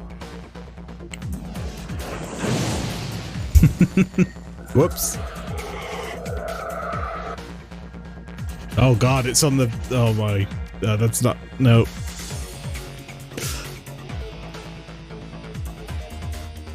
Open the basilisk cells. Sure.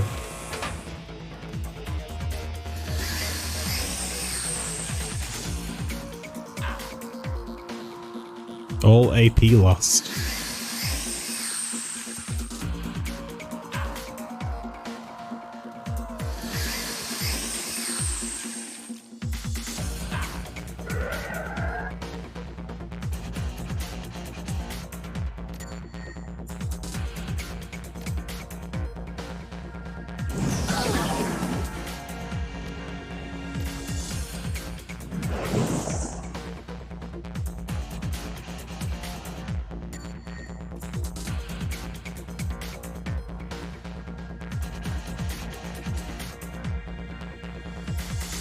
get over here.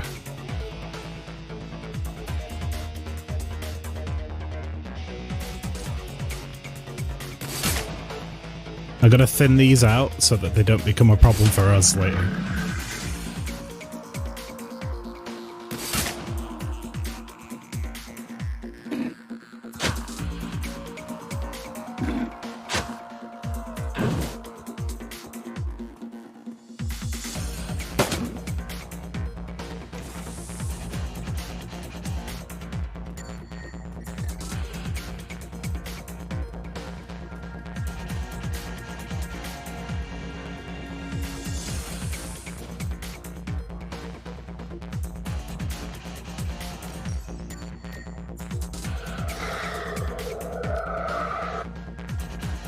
Risky, but let's do it.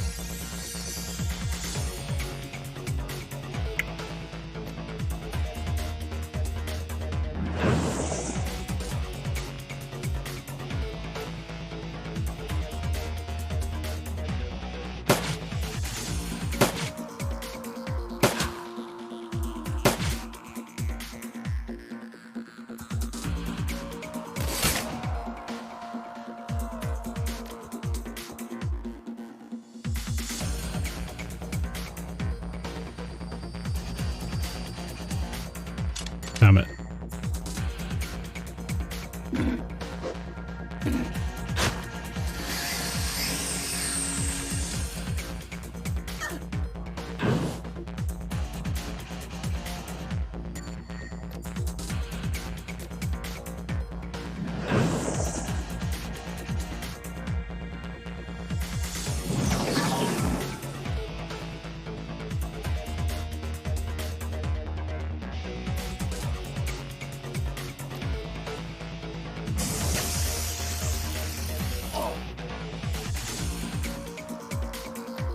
Okay, yeah, adrenal glands. See if we can stun this guy. We can indeed. You get out of cover. And you get an additional super ley line. Does that work? Do they stack? I don't know.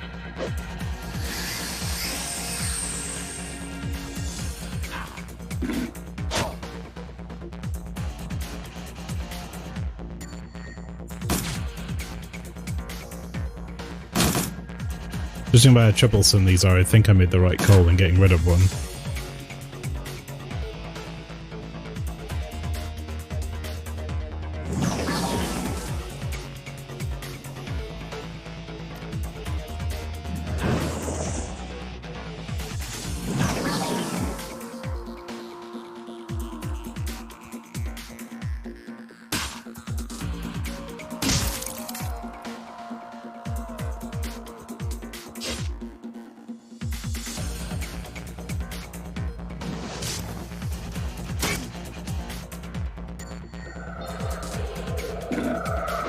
Okay, little heal.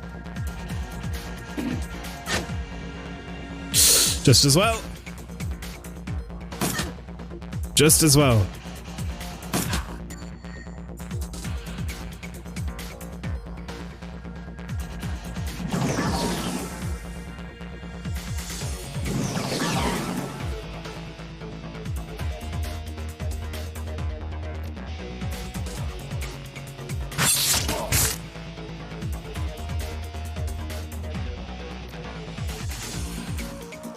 Heal.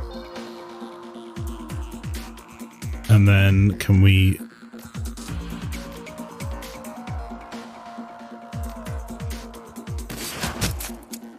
Nice shot. Very nice.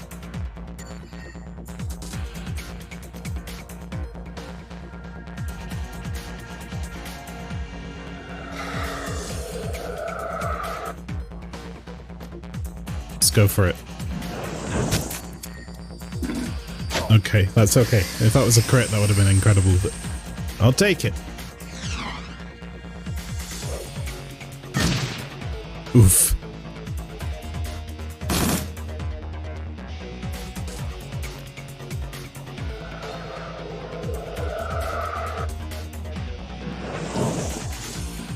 Nice. That's what the SMG's for.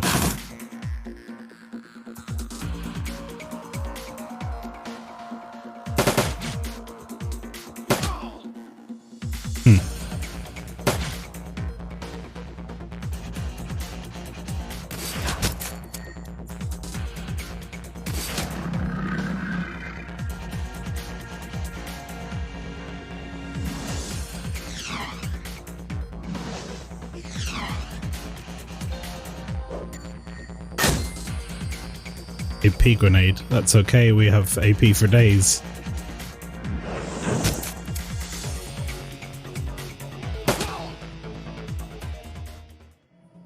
Good. That went rather swimmingly.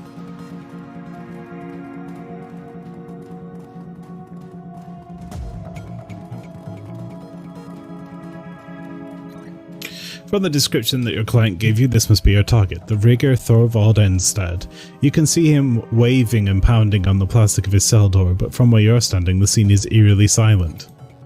He looks like he's had a rough go of things. One of his eyes has been blackened and his lower lip is split wide open, not particularly surprising given the temperament of his captors. The only incongruous element is his outfit. He's decked out head to toe in patched black riding leathers.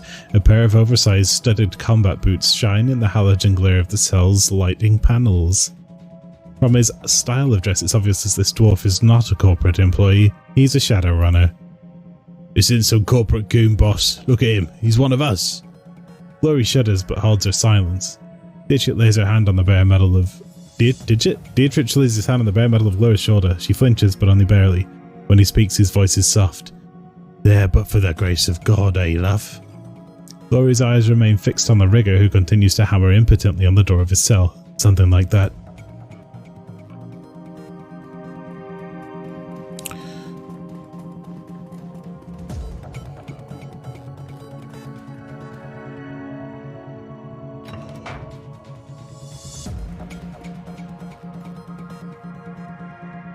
The door slides open and the stench of stale sweat assaults your nostrils. Enstad steps forward, his bloody lips curled into a smile. The soles of his boots squeak on the polished tile floor. Free at last, thank Christ. His smile widens into a sickly grin. Tar-stained teeth shine wetly in the light. Ugh. Didn't think I'd warrant a rescue. Whoever sent you, thank him for me. Afraid you're wrong about that. I was sent here to tie up loose ends, namely you. His eyes go wide. He raises his trembling hands in surrender. Whoa there, Chief. I don't know what your client told you. He said that your team botched a run, went loud too early, and got a lot of people killed. Us? We botched the run. That's bullshit, man. We did everything like we were supposed to. Like always. It was that bastard's bad intel that got us hung out to dry. Sounds familiar. Please hear me out. I promise I'll make it worth your while if you do. I don't remember how much I'm being paid for this, so sure, couldn't hurt to hear what he has to say. His hands clasped in front of him in a sign of supplication. You can see the terror in his eyes. Go ahead, talk. Alright, okay. So we go in, right? Me and my team, and we're doing just what the client told us to. Well, the bastard forgot to mention that Farmer had a knight-errant security contract for the place. He told us that there would be little, if any, resistance, so imagine our surprise when a KE response team kicked in the door and loaded on us. According to the client, the reason why knight-errant showed up was because your team started slaughtering the lab staff. That's bullshit. They attacked us, and then knight-errant showed up and everything went to hell. Look, I can see that you're skeptical, I get that. Can't blame me for it either. You don't know me from Adam. But I know one thing that you will understand. I'd like to offer you a trade. I've got a little toy hidden away. Managed to stash it before those loose knight-errant pukes took me. My own design. Totally one of a kind. I call it a pain inducer. Grade A fun for the runner who has everything. And I guarantee that you'll never find another. You let me live and it's all yours. I'll put a fucking ribbon on it for you. Then I'll disappear, never bother any of you again. Scout's honor. Even if we'd considered going off mission. Which we wouldn't. Did you honestly think that we'd sacrifice our professional integrity and the 15,000 Nuyen payday for a trinket? 15, I can match that. You let me live and I'll pay your wage plus the inducer. Hell, you could even tell your client I'm dead and bill him too. Double your earnings. What do you think about that?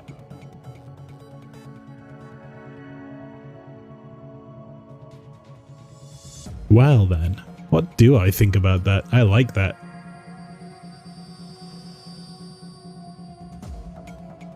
Deal. You won't regret it, friend. Promise. Hagar holds her tongue, but her body language speaks volumes. Tight lips, rigid pose, slight colour in her pale cheeks. You've seen it before. She's furious. I'm getting paid twice, Hagar, whether you like it or not.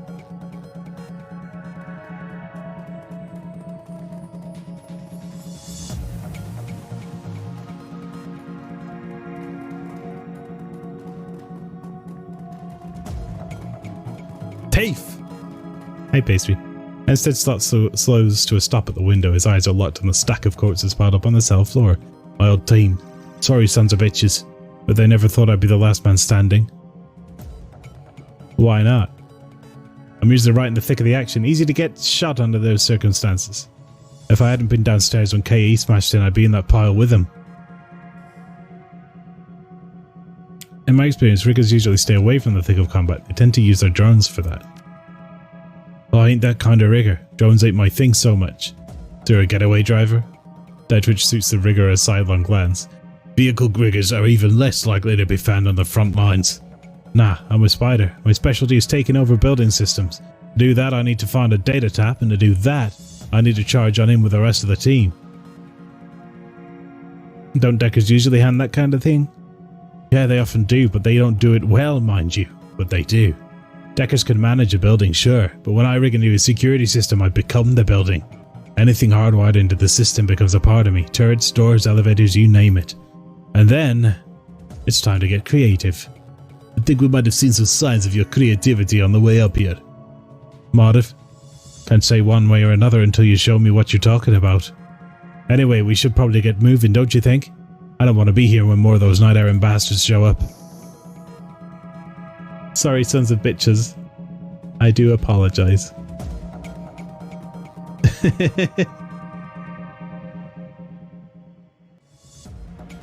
I'm sorry, sons of bitches.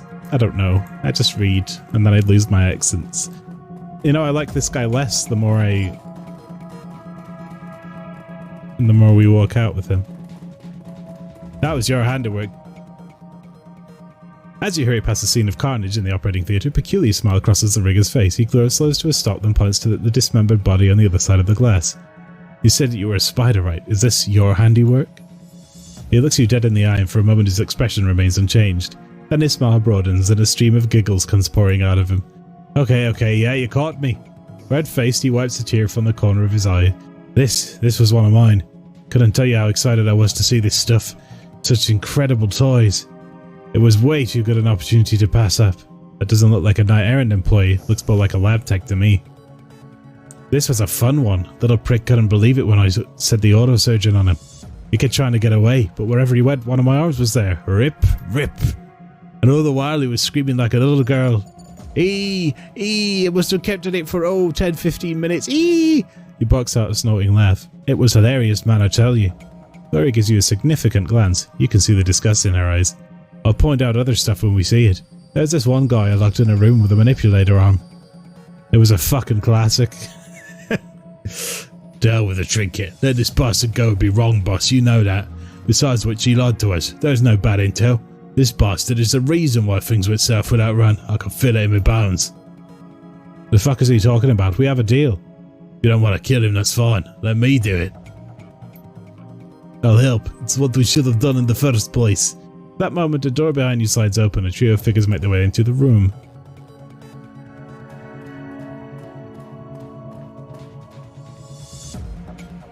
The leader of the group is an elf with Asian features. He's obviously a vat job. The bands of corded muscle that bulge out under his sleeves have a distinctly store-bought look to them. When he speaks, his voice comes out in gravelly rumble. My, the intrepid Bocce chance with her target in tow. What a surprise. Not very gravelly, but I did my best. Who the hell are you? Herr Fuchs sent us to check on you. Given his recent troubles with Shadowrunners, this should not come as a surprise. The company man smiles at her instead. The rigger shrinks back against the wall. No more than your betrayal surprises me. What happens now? You will relinquish instead to us. We will dispatch him quickly and cleanly, as you were meant to.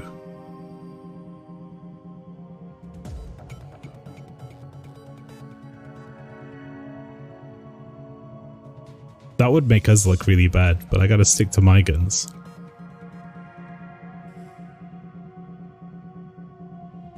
What if I were to take him out here and now? If you kill him here and now, I'll report to her Fox that you fulfilled your end of the contract. But you must do it now. No hesitation. And no trickery.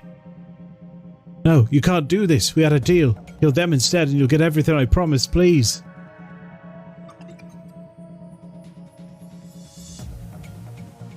What are we gonna do, chat? I don't like this guy one bit. But I kinda don't like that they sent a bunch of corporate sleazebags in to finish the job because they didn't trust that we were gonna do it. Then again, if they know who these people are, then maybe they thought he was gonna worm his way out of it. My team all want me to kill this guy.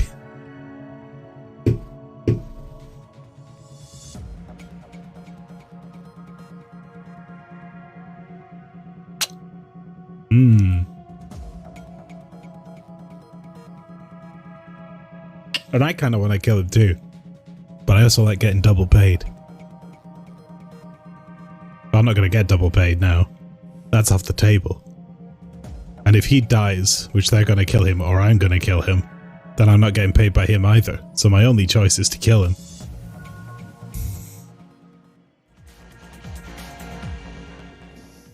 I'll do it in a fun way. The company man inspects the rigger's corpse, a dispassionate expression on his face. He shifts his gaze back out to you. It would appear that you might possess some small shred of integrity after all. I told you, I honor my deals, except that one. I said integrity. He shakes his head. Not honor. I remain convinced that you are a thoroughly dishonorable Shadowrunner. A woman of honor would never have allowed her target to live as long as you did. Whatever your motives might have been, honor was not among them. No matter, the letter of your contract has been fulfilled. Your job here is done. I will inform her Fuchs of the mission's completion and of the circumstances surrounding it.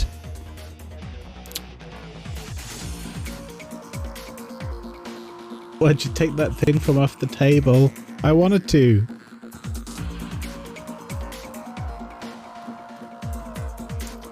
Look, I was gonna kill him. I was just hoping I could get more out of the story first.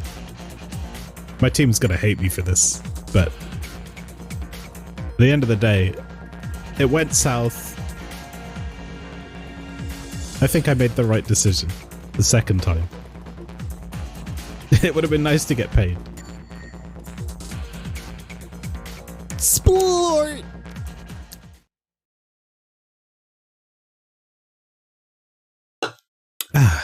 Your trip back to the Crypt's Bazaar is an unsettling one. Every time you close your eyes, horrible visions flash through your mind. Bodies torn apart by surgical machines, mouths frozen open in never-ending screams, walls coated floor to ceiling in congealing blood, and through it all the smiling face of Thorvald Enstad. You blink, banish the visions. They're behind you now. You're on your way home. We killed him. It's all good.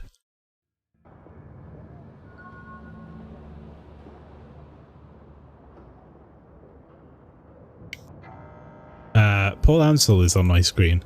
I've uncovered some terrible information. The team is assembled in the safe house. Please meet with us there when you are able. Shit.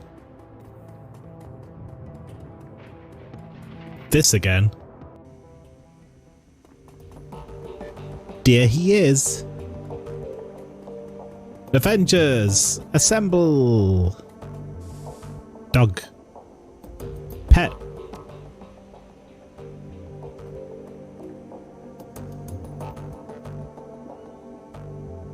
As you step forward, the rest of your team falls silent. Ansel shifts his attention to you. You can see the worry on his face. Watchy chance, I have new information. I'm afraid that the news isn't good. So you said over the comm. Go on, we're listening. 2 years ago, a large shipment of highly lethal radioactive bioweapon disappeared en route to a storage facility in Dresden. The weapon was designated X-15. I have traced the path of the missing shipment. It was delivered to the Harfield Manor. Well, that sounds horrible. It is. I've heard of this stuff before. Back in the service we called it Doom. I've never run across it in the wild, but I've heard enough horror stories to know that I don't want to. The stories you've heard are correct. This Doom is an extremely dangerous substance. He gestures to a technical document on his computer's display. I've been reading up.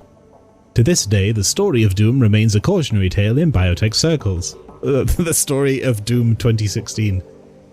Monoclonal antibody technology is strictly regulated now, and this substance is one of the reasons why. The Doom Slayer. What does this stuff do exactly? Doom kills by destroying a host's muscle tissue via radioactive decay.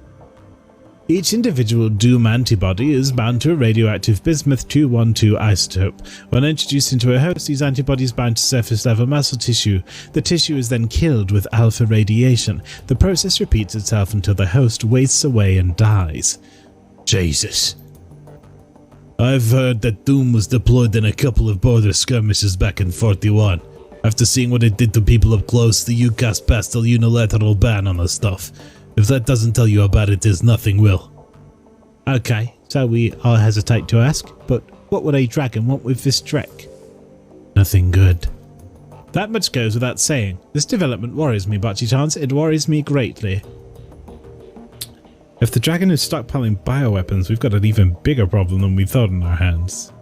But there is a moment of silence, then Dietrich speaks up. Diet Rich speaks up. Well, in my book, this doesn't change anything. I mean, it ups the stakes if the Firewings that had to carry out our plans, whatever those might be, but we're going to stop it before it happens. That was always the plan. As far as I'm concerned, it's still the plan now. I agree with Dietrich. We need to focus on what's in front of us, whatever the dragon's larger plans might be. The fact is that she is after us. We shouldn't let ourselves get distracted by anything else. That's true. I'm still slow to respond. Finally, he nods. Yes, I concur. For the time being, we must continue forward. And that means you must continue working towards raising Alice's fee. I'll leave the matter in your capable hands, Bocchi-chans. When you've acquired the necessary funds and are ready to head back out of the rabbit hole, let me know. From there, we will discuss our next steps. Good. If you need me, I'll be getting prepped for the next run. Right behind you, love. Dietrich casts a backwards glance at Glory. If any of this has had an impact on her, she doesn't show it. Come on, Glory, let's go. No, you must never. You never got back to me about Frau Müller. How did the meeting go? I accepted the job. Any ideas on how to tackle this? Yes, a few.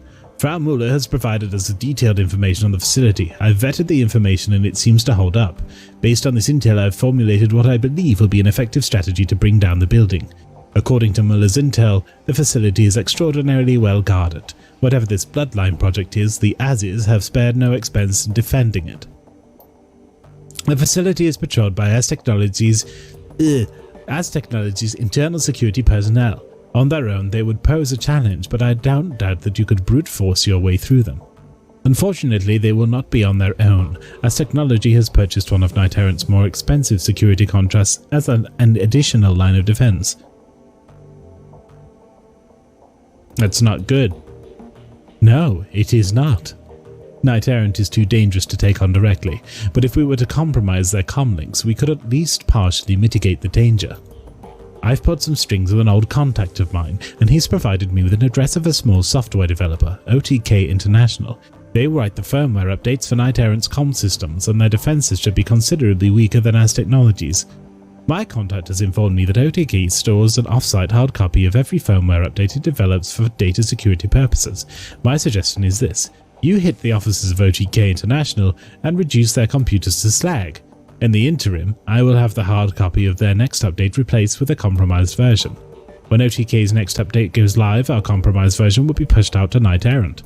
When you hit the Az Technology facility, I'll be able to track Knight Errant via their comlinks. This should make the run much more manageable.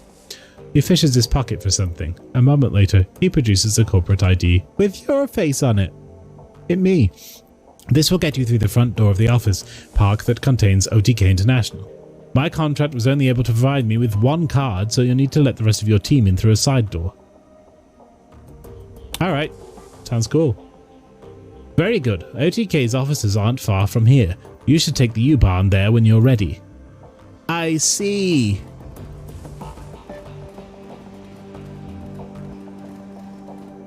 Are we having more conversations now? With Yoda.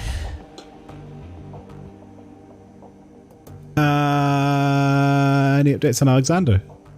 Nothing new. He's adjusting. It's going to take time. Any thoughts about the last run? Everything, wasn't it? That run made me glad that I don't have to spend a lot of time in hospitals. I'll tell you that much. There wasn't a single aspect of that building that didn't make me feel uneasy. I was thinking about what you told me earlier, blah, blah, blah. Is there anything you can do to stop that from happening? About how he was going to fight until he gets killed, basically. Well, I suppose that I could refuse because of the Dragon Slayer. But that probably wouldn't be a good idea, especially not now. Remember, boss, the Dragon Slayer is where my magic comes from. If I turn away from him, you better believe that he'll turn away from me. Besides which, I don't even know if I can refuse him anymore. He's been with me for so long, I don't know where he stops and I begin. Don't you worry about me, boss. I've known that this was coming for my entire life, and when it happens, I'll go down in a blaze of glory the likes of which you can't even imagine. That's a promise. What if you were to pick a fight with a different kind of dragon, say maybe a gang or a corporation? That's an interesting idea. If it were big enough and heinous enough, he might be satisfied. Oh, thank you for the follow, Road Chase. Welcome. Punk for life, diet rich. Yes, I'm into it. I've never tried to bargain or negotiate with a Dragon Slayer before. I'm not sure how I feel about it, and I don't know how I'd take it either. The Dragon Slayer don't like to be questioned, and his temper's even shorter than mine. But I'll tell you what, boss, I'll think about it. You can't really believe your idol wants you to commit suicide. Of course not. The Dragon Slayer don't want me to die, but he does want me to kill dragons. That ain't supposed to be safe or easy. It isn't my idol's fault that I'm getting too old to keep up with his wishes.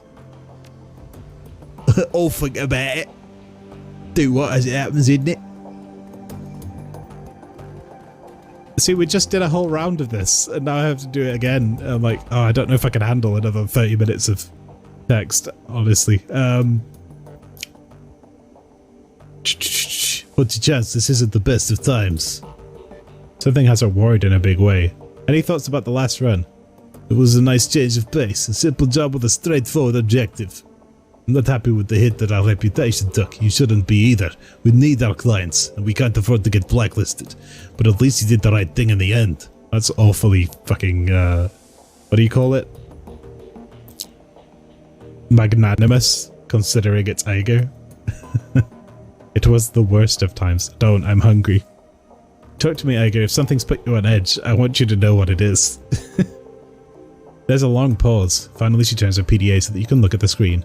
This is a concession from her. I know, right? This image that greets you is a holopic of a rail-thin orc with jet black hair. Who am I looking at? His name is Yuli Kozlov. He is better known by his handle, the Engineer. He's a mercenary, ex-Spetsnaz, one of the best in his field. I ran up against him in my KSK days. Tell me more. His specialties are social engineering and wet work. In practice, he spends most of his time paving the way for organized crime syndicates to seize new territory.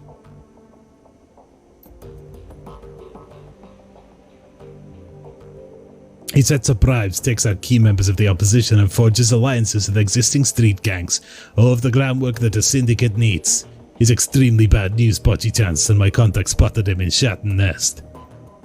Wet work is anything where you have to get in on the ground and yeah. That says it's assassinating people. Effectively, even if you're a hacker, like a lot of these people are in the underground, you know, you still have to do wet work in getting out there, getting your feet dirty, getting wet.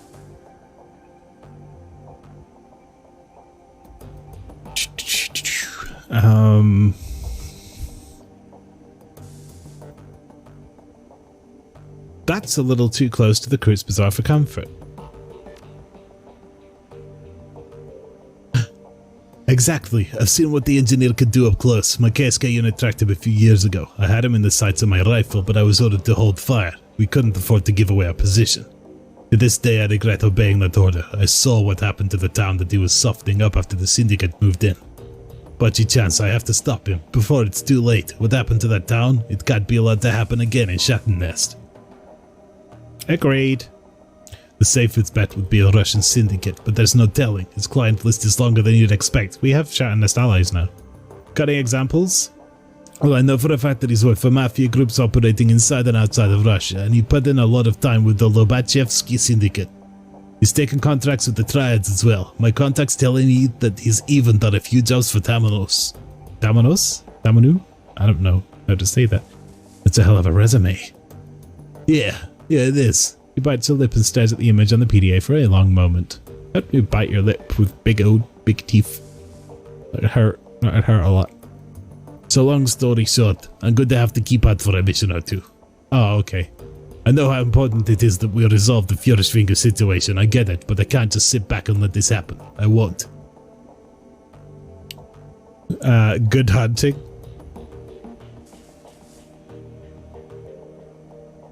If the Crates Bazaar is at risk, this is too important a job to rest on the shoulders of one person. I'm going with you, end of story. Alright, Fearless Leader, you're right. I could use the help. But the others, they can't know about this. This is going to have to be a quiet job, 2 people max. You sure you're prepared for this? If you can't hold up your end, I'd better off on my own. Nah, actually, yeah, you do it. No, I'm gonna say it. I'm solid. Yeah, I know you are. Grab your things and meet me at der Weinkeller. I've got I've got a contact who's gonna join us there, and he can help us figure out our next step. Cool. Any more from Glory? Hi, Bocce-chance. I've got to admit, I've been dreading this. So now that you know what I've done, what I am, are you here to tell me off? I wouldn't blame you if you were.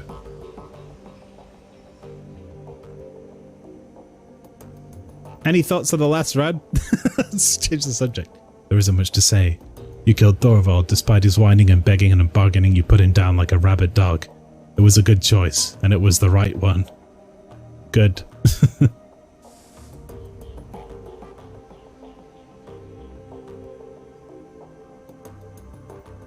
You got deeds from Gloria. Yeah, last time we got all the filthy info about the horrible, heinous things that she did when she was indoctrinated by a cult.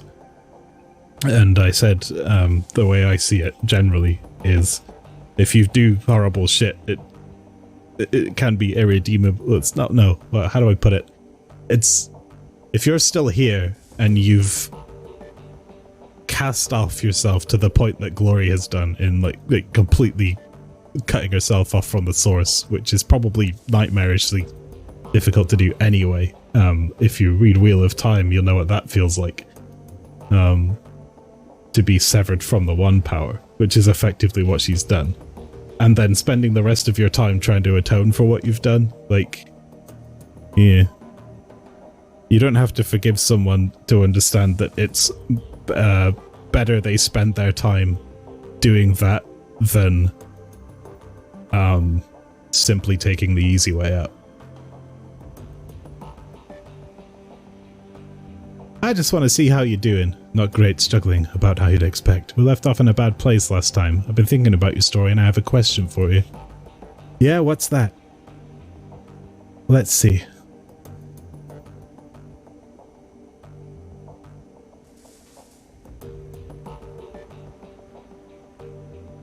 You've escaped from Harrow, but he's still out there. If you're looking to atone for your past, don't you think that shutting him down would be a good place to start?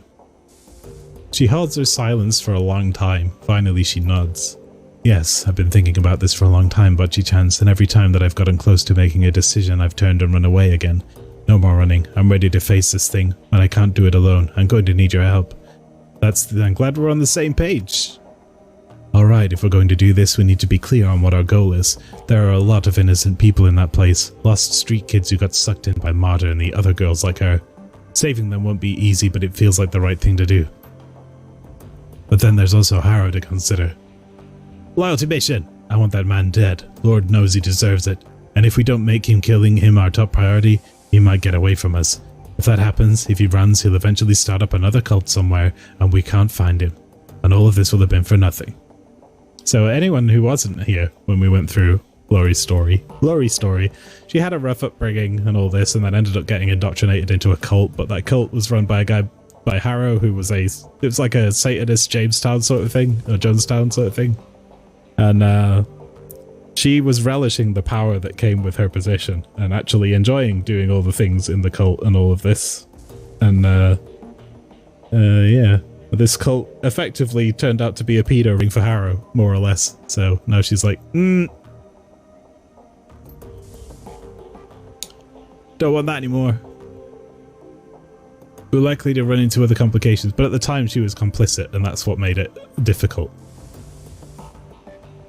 It took realizing that the deity that gave her the power was treating her like a laughingstock, was using her and enjoying the fact that she was going through all this horrible shit, to twig, wait a minute, this ain't right. And it reminded me, it's perhaps not quite so extreme, but it reminded me of when I worked in my retail job, and the last straw for me was when, like, I had all these, I'd worked my ass off, and I was like, I could have been a supervisor, but I wasn't given the position because I was out and saying, if I get the opportunity to leave, I'm going to leave. So that's fair enough. But I took off like a whole bunch of holidays, and then the store decided that they can't afford to pay my holidays, so they only paid me 2 days' wage that month. And the person that told me that was a guy who was getting a salary regardless, and I was like, oh, I see. You actually don't give a shit, do you? So, yeah, in some small way, I sympathize. We're likely to run into other complications as well, so I think we need to make a decision here up front. What would you do in my place? Rescue the kids or take down Harrow? I don't think we can manage both.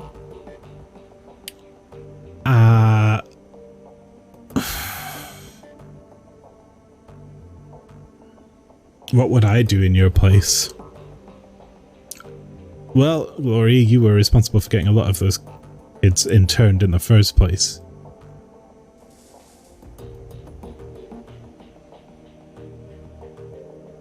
We have to prioritize saving people, because we can always hunt him down again. Straps on cybernetic finger razors. Alright, which retail store are we raiding?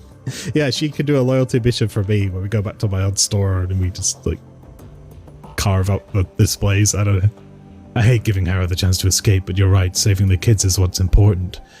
That's why we're doing this. She pauses, considering her choice, and a smile flits across her lips. This feels like the path to redemption. This feels right. On second thought, let me reconsider.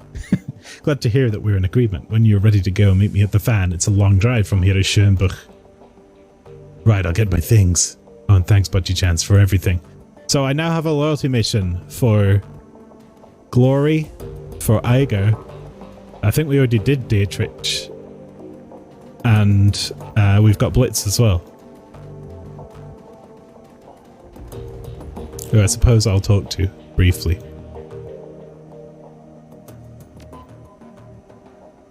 Yeah. We did the Humanist mission for Dietrich, which was great. We got to beat up a bunch of racists. Felt good. It felt very punk rock. It was an extremely poignant mission for someone of Dietrich's particular idiom. How's Alexander doing? He's adjusting with difficulty. Are you accepting donations? We're now ready to open up to donations again. Thanks for your kind assistance, the shelter is now fully stocked with blankets and space heaters, and we've enough rice, salt and barley to last through the winter, but guaranteeing the physical well-being of the Coots Bazaar's needy is only part of the equation. We must see to their mental well-being as well. Our next goal is to fully stock the library. With 350 Julian... Oh, this is incredibly generous, thank you, Mindfrunden. Yeah, he can buy books now. The leader guy died from a 1 HP hit. He did! Gosh. It's a long time ago. Marvellous, truly marvellous. With this contribution, we have reached our second goal. We'll put this money to use stockpiling the library with a full range of literature, philosophy, poetry, and training manuals. Thank you again for your help, Bocce Chance. You've made a tremendous difference to this community. Happy to help, Sam. The Coots Bazaar needs more people like you, Mindfrunden. More? The new library is marvellous. You have worked miracles with this organisation. Our next goal is to purchase a set of drone nets for our new work training program. I have high hopes for this plan. With these devices, we could teach job skills to the least educated members of our society in a fraction of the time that it would take for them to learn on their own. If that wasn't a metaphor for what a paper tiger his ass was, I don't know what was. It was very, very fitting. It's a good story. Bam! I've got money. I want to know what happens. I've been like pouring money into this place the whole time. I can scarcely believe it. With this donation, we have met our penultimate goal. I will send a volunteer to Data Haven to acquire the trode nets. In the meantime, I will make the happy announcement to our guests. Thank you again. You will never know how important you've been to the people I serve. Any more? The work program has been a rousing success. At this point, we have only one more goal in mind to round out the year. I have been in negotiations with Herr Bukadzi to lease another building in the Kurtz Bazaar. The construction is much more modern and sturdy than our old shelter. Our people would be better protected there. In addition, the extra floor space would open up a host of new options for our organization. One other thing, Bocce-chance. If we reach this goal, I would like to name the building after you. You are, after all, our primary benefactor. With 500 million, we can make the purchase. Whatever you could spare would be most appreciated. Well, buildings are cheap in this way. Yeah. This is incredibly generous, blah blah blah. I don't know what to say, Bocce-chance. With this donation, we have reached our final goal. I will speak with Bukadzi immediately and provide him his down payment. The Bocce-chance Civic Center will stand as a monument to your generosity and care. The BCCC. Thank you once again. You have been godsend to the power of the Kurtz Bazaar, and I will see to it that they know it. The Bocce-chance Civic Center. It has a nice ring to it. I'm happy that you're pleased. You more than earned it. Are you accepting donations? Thank you, friend, but no, we've grown much as I am comfortable with for 1 year, and you've done quite enough already. Know that you have positively impacted the lives of a great many Kurtz Bazaar residents. Be proud of that fact. Okay. Good. Everyone's cool now, right? How much money do I have left? Can I buy anything? We've got the OTK thing. We've got a bunch of side missions. We are getting on a bit in time, though. Let's spend some of this karma before we go.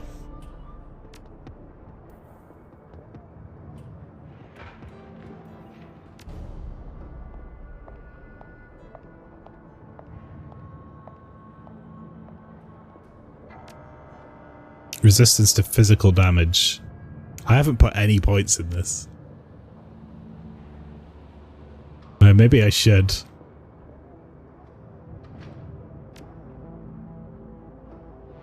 That's useless to me.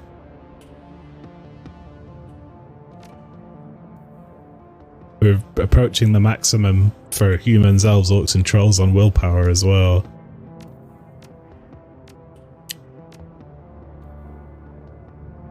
Reduce the chance to be hit by attacks is quite nice also. Hey, Major Ping, welcome.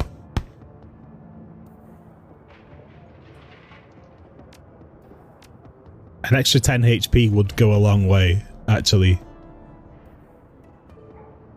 But not being hit would also go a long way. Ah, let's take it.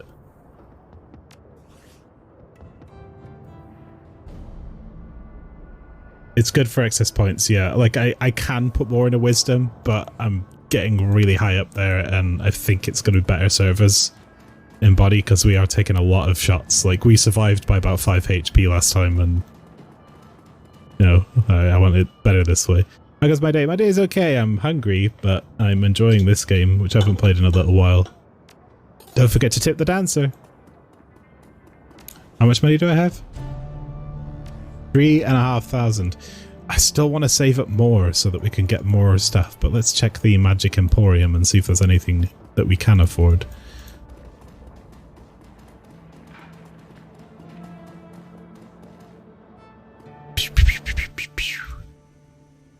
Absinthe.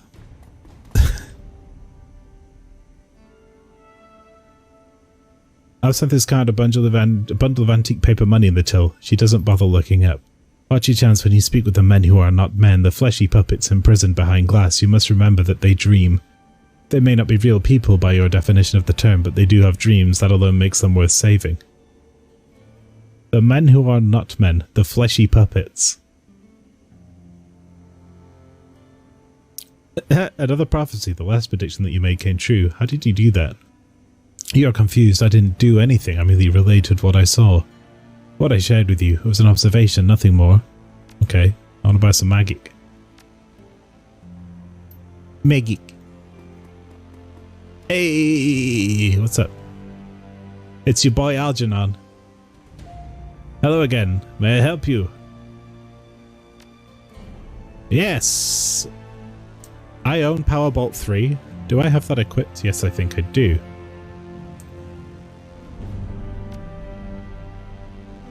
Lightning mode. Ball, lightning, fireball, mana bolt 3. So what do I have? I have Powerbolt 3, Flamethrower 2, Lightning Bolt 1, Stun Bolt 1, Mana Bolt 1. Wait, can I sell stuff here? I can sell...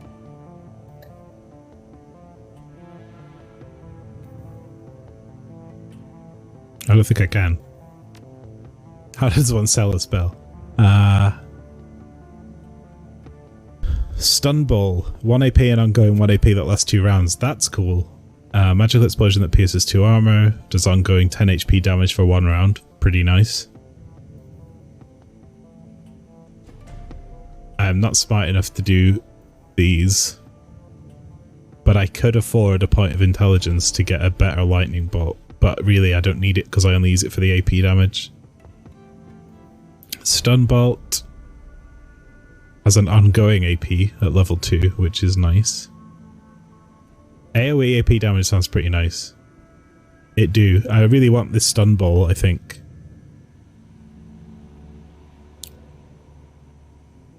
I also quite like Fireball. It looks like all the attacking spells require intelligence as well, which is a bit annoying.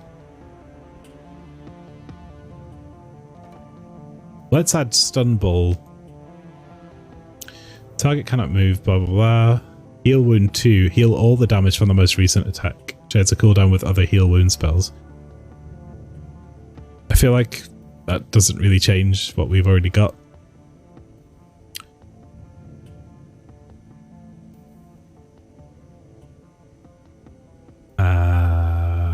Mind Wipe.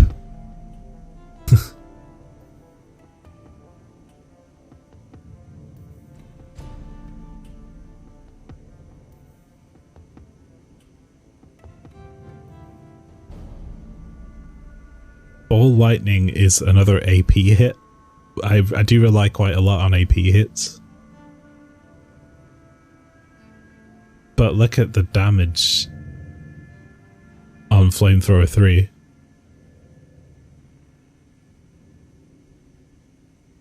.25 damage spell. But I would have to put a point in intelligence to use it.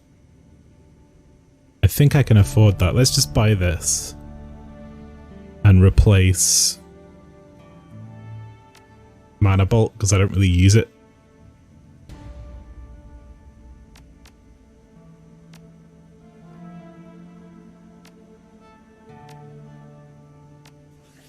Take a look. It's only 3 points. Sure, I'll take it. That gives us access to a lot more.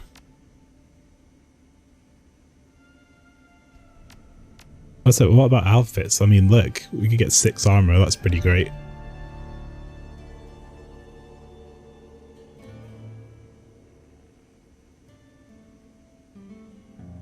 Sound to protect the depths in heavy combat, alone to close in no target. +1 on arm, +1 willpower, that's 1 willpower, 1 spellcasting.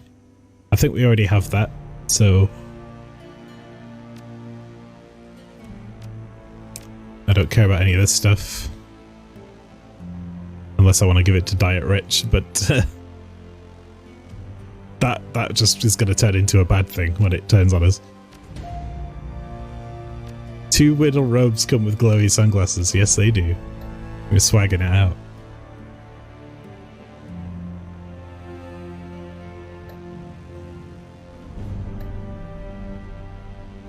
It doesn't actually show me what I'm wearing, so I guess fine. I already have Powerbolt 3. Okay, I will take Flamethrower 3, 25 damage edition. Let's go.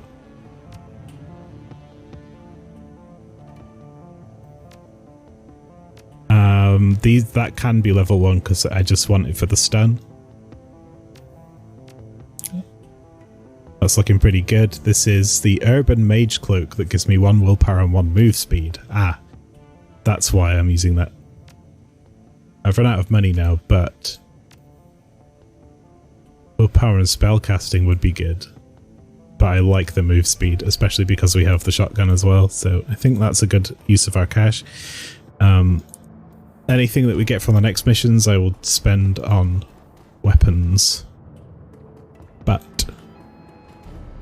I think we're going to save those missions for next time. The several little ones that we've got. Does the dugout have dialogue?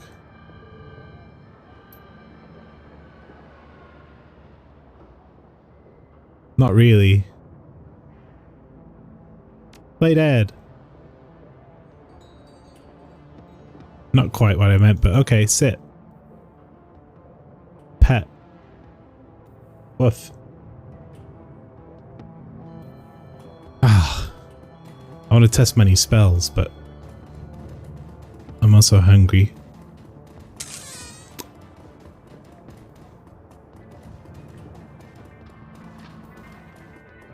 Before I finish off, let's do a little bit more shopping and just see what's available.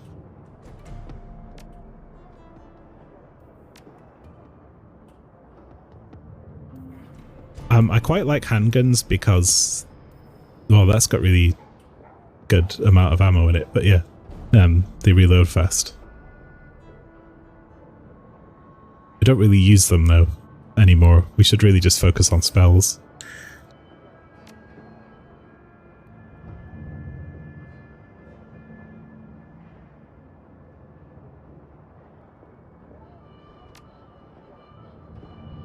Now, this is what I'm talking about. We could do with some more of these, because these are great.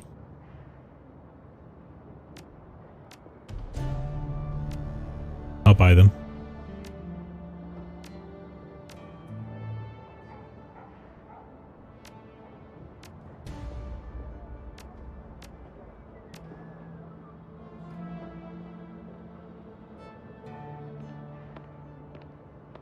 And another med kit. And another flashbang. Maybe?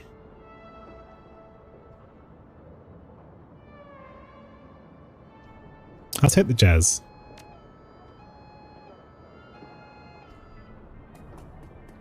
And the drug guy's up there, and I don't think there's anything else.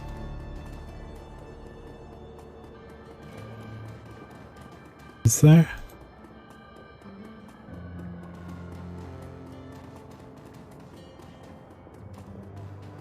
Well, there's more people we can talk to. I haven't spoke to Simi in a while.